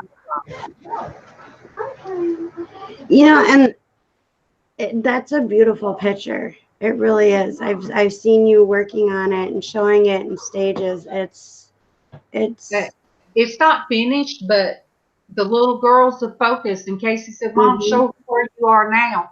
I said, I'm not taking the focus away from the little girl. Right. But when I finally did it, it was so emotional. I sit here and cried. My cousin said, have you forgiven that little girl? I said, she didn't do anything. She said, but have you, come on in. She said, but have you forgiven? I said, I can't forgive. I said, there's something that's still there. I said, I think I know. I said, I think I know the main abuser. And that abuser is still alive. I'm trying to get back up. Okay. I said, that abuser is still alive, that I really think. And I said, the reason I could get past one thing is the person that did what they did when I was 17. Good morning, Derek. Good afternoon, Derek. They're no longer here, Destiny. They died. And I don't know if it triggered when I heard that they died and I saw it on Facebook. That triggered it. And I went to my aunt and I told her what had happened to me that nobody knew. I never said. But it was because I think that person died. Yeah, it makes sense, because, we're told that abuse is behind closed doors. You don't talk about it. You don't talk about what happened to you in the past. And that's there, just like mental health, nobody wants to talk about it. It's close that door. Don't show anybody who you are, really, because if they find out, you're not going to have any friends. No, a lot of times abuse and mental health go hand in hand. That's what Casey said all the time. Yeah, and a lot of people don't understand it. And for a long time, I was embarrassed on what happened to me. I let somebody take control of me for so long that now I'm getting my power back. And it's like, no, stop. And I still have, and I'm not gonna sugarcoat it. There are days that I have that are still pretty rough. You know, I wake up because in the morning because I've had a really intense bad dream that something that I watched the night before triggered. But I've gotten to the point where I can at least go outside of my house and not be afraid that he's going to be standing right out there or behind the tree or, you know, behind the house. My house, as you see, my windows are open. For the longest time, my windows were never open. Never open, because he told me that when he found me, I wouldn't be here anymore. Well, now, and I was in hiding for 4 years. Every time I'd go into hiding, he would find me. I would move. I had no stable place to be for 4 years. And people don't understand what that's like unless they've been through it. And guess what? Now, I don't care if somebody likes me or not. I'm going to tell my story. You want to hear my story? Come listen. If you don't, move on. Because I am learning that I have a voice. I am learning that I don't have to be that scared little girl that I used to be. And I am never, ever going to let another person dictate or tell me what I need to do in my life. I'm getting that power back. And it's slow, but I'm getting there. And if my story helps somebody else, that's awesome. Anybody who has questions, they're more than, feel free to message me. I will answer whatever I know. And if anybody out there seeing a counselor and they're telling them, brainwashing them to believe that it was their fault, nope, you come talk to me. I'll be your counselor. I'm not certified. I never claimed to be, but it's better to talk to somebody who's been through it and who can help you and show you the light than to have some person with a degree beating you down just like the person that originally did it to you. And another thing I don't agree with counseling is where they make you relive it every single time you walk in that door. You want that chapter closed. Talk about it. Get it out there. Do what you need to do in that session. And then close that door. Let it out. Close the door. And don't look back. Because once you reopen that door, those wounds are going to come back 10 times harder. And you will never be able to grow. You will never be able to move forward. And you know what? Life is too precious. Life is too good to let somebody continue to bash you, make you relive things that you don't need to relive. You talk about it once, maybe twice, and move on. And it's not that I'm being cruel or mean or rude. But if you keep dwelling on the past, you're never going to move forward to the future. Because it's like a computer that is just constantly running something in the background, and you can't get your mind to shut off. And it's like, because Adam earlier talked about siblings. This morning, the second time I took the dog out, where something weird wasn't crawling out of the pool that scared me and the dog. Something weird, and it was dark.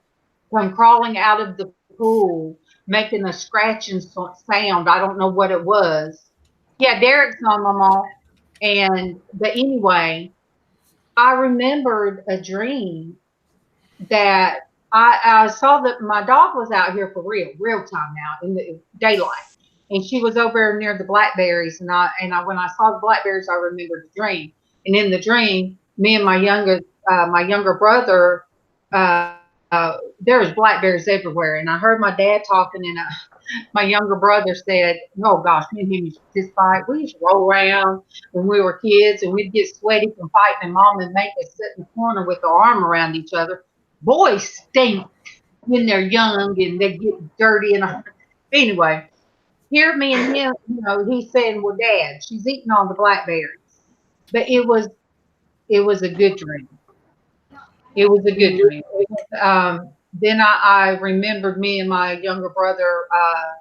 We did used to pick blackberries, take them to my grandmama. She'd make a cobbler with them. And there was so much scary dreams that I had of my younger brother who had mental issues. The same reason I did, abuse. But I would always have these dreams of either him or my mom shooting at me. And so I would have these recurrent nightmares. So when I have dreams like I did last night, I'm glad that I could smile about my family members, that, God has blessed me that I can have a good dream. But when it comes to going down at my mom's, I still don't call her head. I still feel the need to, and MawMaw understands this, I still feel the need to just show up and then have a way to leave real fast. Because, I mean, I'm not ashamed to say the woman shot at me. My own mother put a gun in my stomach, and I told this, I think, live. I don't know if I did or not. Tiffany was a baby, so she was a few months old. And once that has ever happened, I don't like guns. I was out on the front porch last week, and somebody across the street fired a gun. And Casey was walking our dog, and we heard it hit the tin on the building. My husband's shed. I froze, Destin. My head was shaking, and I just froze. It scared me so bad because now that's why I never liked guns. If you've ever had one, put in your stomach and you're told, "I'm going to blow your effing guts out." It's from a family member. And then I grabbed up my baby and I run down that old house. I was married at the time and he was there, but I ran, and it's dark. It's country, no lights. And I'm headed towards the bushes and I hear a car coming. Then I realized when he's calling my name, it's my husband. I get in that car. I had dreams. I've had nightmares.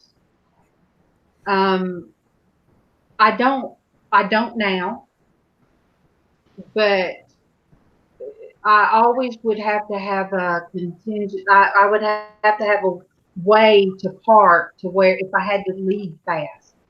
So see, Destiny, that wasn't my fault. No. It was not my fault, and I'm not going to give an out to say, "Oh, she was drunk." No, that's not, that wasn't right. I don't care. You planned that. You knew I was coming back at a certain time to get, to pick Tiffany up. So you planned that. You waited on me to get in the house. So, Keevan when I met Keevan, he was my strength. And I knew nobody would hurt me. And when I wouldn't want my kids to go to my parents' house and I couldn't say no to my dad, and it wasn't always, I was worried my dad would say or do anything to hurt them. It was, my mom would say bad things about me. And I couldn't tell Dad, "No, you can't come get Tiffany." So Stephen would say, "She don't need to go down there this weekend." Well, yes. Yeah, Adam. And, and I had to tell Tiffany, I said, you don't understand. Your daddy was a bad guy for all those years because he worked for me. I said, Tiffany, it would be mean. And I didn't have the strength to tell my dad no. And that's because I'm still talking, Rosie. Sorry. But yeah, I did not have the strength to tell my dad no. I don't want the kids going down there because, you know, the drinking, the cussing. I don't want them to go. So, you know, I didn't have that strength to say no. Nope.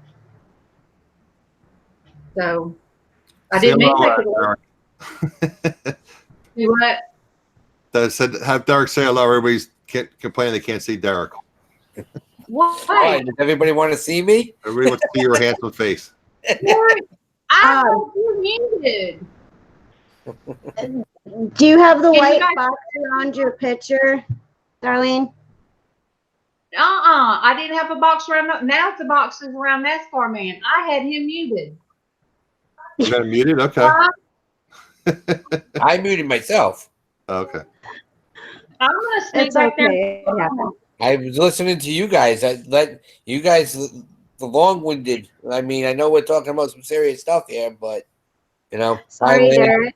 I know everybody. Hi, and I wasn't around because I just got back from ceramics class, my last class. Great. Do you have a finished product to show us?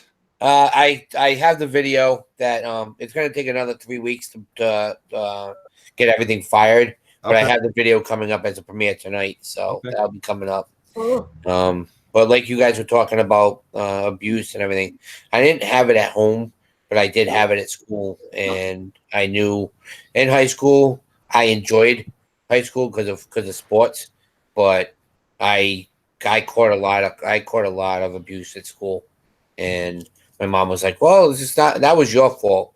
You just didn't want to make friends." I'm like, "No, I was only 5'2" on playing football and getting picked on, and you know, nobody I'll wanted. be right back. I am listening. I'll be right It's Can you just guys see? they Can just you didn't want guys to. see? And you know, so when everybody's like, "Oh, are you going to come back to the reunions?" No, I don't want to come back to the reunions. I only had 2 really good friends in school, and that was it. I still talk to them, but everybody else, how I see it, is compound sand. You want to pick on me and make fun of me, and then all of a sudden, oh, now we're out of school. Let's be buddies now. No. See, Kevin's the same way. He said, "Why do I want to be around them people?" He said he was basically picked on quite a bit too, Derek. So I said, that's why when I was a little tedious on going on YouTube, and I mean, that's like me and Adam talked yesterday about when people come on and you get the trolls, and I mean, I caught some negative feedback, yeah, but at first I was like, oh great, I'm back in high school again. Here we go, and then I'm just like, you know what? Forget them. I'm sick and tired of these people. I don't have to like them. They don't have to like me. You know? There's a lot of people out there that appreciate what we do and need our help. So that's Exactly. It's fact of life. There's trolls everywhere. Trolls on the internet, and they can be keyboard warriors on the internet. Right. Yeah, but come and face me face to face, and Right. they'll run like little babies running back to mama. You know. So, but I give everybody That's with credit that- YouTube. You have to have a tough skin, unfortunately. Yeah, well, that's what I've learned, and with having the medical problems and the PTSD from the military, I do go to counseling every week. Yeah, but you want to know what? That counseling is not just counseling. That is just to keep everybody positive. You don't want to have any negativity. You mean there's guys that I sit with every week, and one doesn't have an arm, one doesn't have both of his legs. But you want to know what? They get up there every day. They come and they get their medical. They come and get everything they need to get done, and they're doing life. And when you can do life, boom, everybody's good. Hey, kids. Well, like I said yesterday on the show, I have issues, and everybody has issues, but I have issues with my back and my feet and whatnot. But like I said, there are people that don't have legs. Right. You know, you were telling me that story about your friend that gets lifted out of his hospital bed and into a wheelchair and does eBay every day. Yeah, Bob. That's an inspiration. So you know what? I dragged my bleeping butt to the gym this morning. I was only there for like a half an hour, but you know what? I got to physically have to go there, whether I'm in pain or I'm not in pain. I was hobbling around, and I even had trouble getting off and on the treadmill. It was like a little bit higher than I'm used to, but hey, got to do it. And I was watching Darlene. I had Darlene. I had my little Beats wireless headphones, and I was listening to Darlene. There you go. That's why I said sometimes I need somebody to tell me, shake it off. You know, I like that song. Shake it off. Shake it off. Derek said, I don't want to hear it.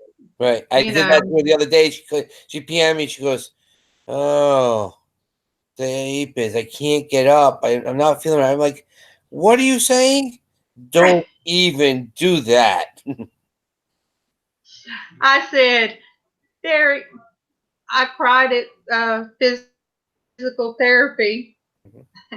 And he was like, "Oh, no, you didn't. You better not have." And, you know, because you got to have somebody that's not going to. Okay. I've got some. Oh, I know where I hid them. They're in there by my bed. But yeah, I think you always need somebody in your life to say, suck it up. My sister says, suck it up, Buttercup. Suck it up, That's Buttercup. Yeah. My husband said that one day. I was hurting so doggone bad. I forget what. It was a real bad day. You know, the all over, but especially from my waist down where it feels like I'm dipped in lava, I call it. And he had put, suck it up, Buttercup, and it had a picture of a buttercup. I'm like, okay. What did you say? I was like, okay, I'm not. Where I could you put didn't, that. you didn't give him the whatever, did you? Because that men know they're in trouble when they get the whatever. Yeah, Lynn. Well, he was at work. Oh. He was at work, and I said, but I know where I could put that buttercup. So, if but a I woman mean, says do what you want or whatever, you know you're in trouble. But you know, he comes home every day, Adam. His feet hurt.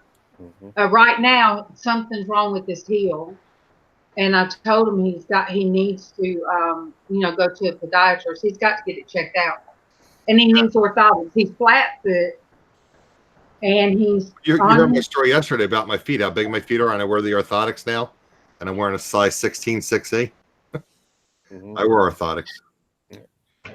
Hey guys, I don't mean to be rude. I gotta take care of some stuff, so I have to head out for now. Yeah, I'm gonna head out soon to myself, so I just Have a I great got my live coming on it too. So if anybody wants to join in on my live, it's my resellers group. Every Thursday, you guys can all meet Jen.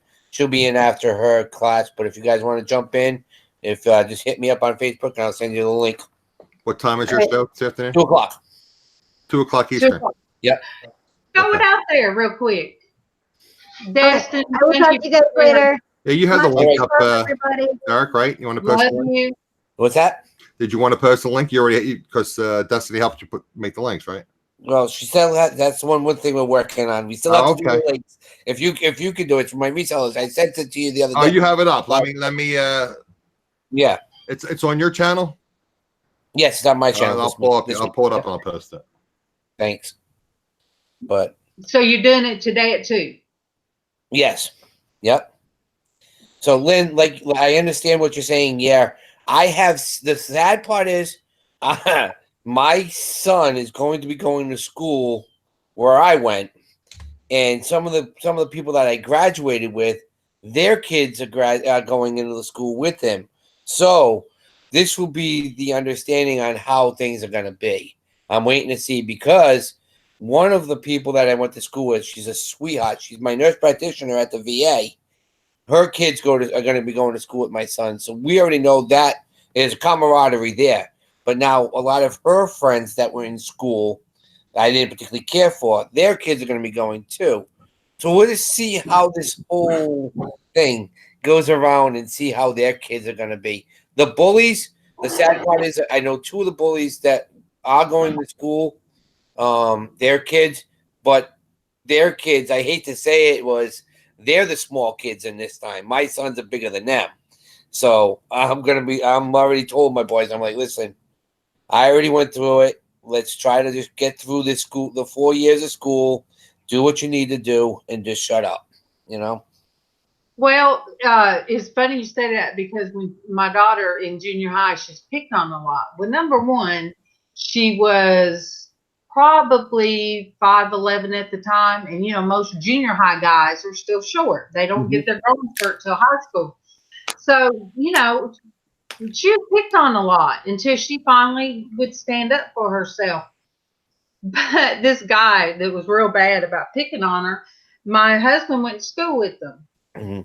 So we went to, she got inducted into the Honor Society. And of course, you have to go to where they get inducted. Yep. And I already knew who it was that had really gave her a hard time. So he's standing with his dad, and we walk up, and you know, my husband's a lot bigger than that guy. Mm-hmm. And my husband speaks to that dad, and they shake hands, and then he said, "Hi, how are you doing?" to the boy, and the boy shakes my husband's hand, and he said, "Nice to meet you. I'm Tiffany Crawley's daddy." So that's kind of, you know, that's how Keaton handled that. Yeah, that's why I'm waiting to see. I'm really waiting to see. I mean, I know we got a lot of respect, and the school respects him for being, because he's a legacy. He's gonna be the 5th generation going to the school. So the school really pushed to when he wanted to go. They were like, "Yeah, come." You know. Now it's just waiting to see how this school year goes, and you know. Well, a private school, I had the kids in 2 different private schools. One was a church, and Tiffany told me, she said, "Mom, I look at the paper and I see things that the regular school, you know, I'd rather go back to Lynette." She said, because, you know, I get finished with my work, and then the rest of the day, she said, "I'd rather be back in school." So I said, okay. So junior high, middle school, I put her back in regular school, and then I put Casey in at regular school. Then there was, I put him in private school, and it was a pricey private school. That was the worst thing. He got really picked on severely there, and he was ready to go back to public school. But he still, you know, kids are going to be cruel. They're going to be mean. He had to start taking up for himself, but it still caused a lot of anger issues with what he had to deal with growing up, not just around my parents, and my brother, younger brother, but also at school. So his only safe haven was me, you know? I mean, if that makes sense. So he had a lot of anger issues, but he's a tall guy. Right. I didn't want my son to be the one that was picked on so bad at school that fought back and hurt somebody. You see what I'm saying? Yeah. Yep. When his car was keyed and somebody came and told him they saw who did it, school didn't do nothing about it. But, you know, I told him the wrong thing to do. He even told him the right thing to do. Because when it comes, you know, I told you I have issues. But, you know, Tiffany didn't understand it either. She was already moved out. She already had a kid. I mean, she was married. Yep. But she said, "Mom, why did Daddy tell him just to let it go?" I said, "All right, I look at it this way, Tiffany. I told him the wrong thing. I said, what if he went to school, he jumps on this kid, they fight, accidentally, the kid hits his head, it kills him. My son will be going to prison for something I told him to retaliate." Right. I said, would a car be worth your brother going to prison for the rest of his life? He said, "I didn't think of it that way, Mama." Yep. Lynn saying, yeah, but she knew all the kids. Right now, my son has 18 kids in his class. He's going from 18 kids to almost 300. So really not to know everybody, that's the big change from the school. So Darlene, have a good day. Looks like she's got a lot of work to do. Derek, I Got couldn't farm find your work. link. Yeah. I looked on Facebook, I looked at Messenger, and I looked on your YouTube channel. I couldn't find the link. Really? Yeah. On who? For Derek's show today. It should be set. It has a reminder. It's right on there. When I pulled up, it's on your channel, right? Yeah, resellers coast to coast. Yeah, Oh, not NASCAR man. yeah, it's resellers coast to coast That's with why. NASCAR man. Okay, that's why I didn't find it. That's why you didn't see it. It's my logo, but it's Oh, okay. read below. Yeah. See, Yeah. some stuff is hard to find in yours, Derek. Yeah. I have to really look And then, for it. I don't even see it now. Resellers coast to coast. Yeah. I see Thrifty Treasures, Texas Girl. Here it is. You got it? Yeah, it's like the fifth one. Let me copy it, and then I'll May 9th at 2 p.m. That's it. Okay. Yep. I'm gonna share that. Copy. And you know what? I'm going to have to wrap it up so that way Yeah, I I have to can get watch some work done. I have to go to the post office too. So Yeah. and see. let me just post this in the sitting chat for chair- you guys so you have it. Sitting in this chair like this, I'll Yeah, have my to go. back's bothering me. Yeah. Yeah, mine- Okay, there you go. It's in the chat. The link to Derek's show at 2:00 today. Derek, Thank I you, had Adam. Adam come on my channel. Nice. See? That's good. Good. We had a good time yesterday. We had a really good show. Yeah, we talked for an Yeah. hour and 20 minutes. Yeah. All right, you see, I feel bad because I've been on since what 9:30 this morning. It's 1:30. Oh goodness. Yeah, but it's gonna help. It's gonna help you hours. Your too. watch time. Yep. Yeah. Yeah, but I really have. That shocks me. I have a when I go to analytics, Analytics. Right. Analytics. it's way up there. It has my numbers and stuff on that way up there, and I'm like, okay, Yeah, and who taught you that? huh? And who taught you that? What about the Analytics. air? Analytics. Oh, you did, and then Yeah. you just have to get on there and kind of look and play with it because you might have 1,000 subs. People don't understand. Mhm. I'm finding out this now. Like, you can have 1,000 subs, but if you don't do anything after that, Mhm. YouTube don't. Somebody like YouTube or me that's on here, and we're able to talk to people as long as they want to, talk and share. Our numbers would be really higher on the analytics, and somebody's got 1,000 shares. 1,000 subs. Yep. And you guys need to be at 1,000. Mhm. I'm just fine at being where somebody can come on here and share. Yep. You believe in. Yep. All right. Yeah. All right. I gotta. He's got to get ready for his show in half an hour or so, and I just hit 700 today, so 700. Nice. Yep. Nice. Oh, you ain't got 700. Congratulations. That's it. 300 All right. to go, you guys. See you Yep. folks later. Take All care. right. Thank you, Okay, bye-bye. Adam. All right. See you in a minute, Derek. Yeah. Bye, you guys. Thank everybody for coming on and being here throughout what would have been our porch church time. I feel like, God still, he's here. He loves us. And if anybody needs to get me, find me on Facebook. There's no other Norgus. I love you guys. Bye.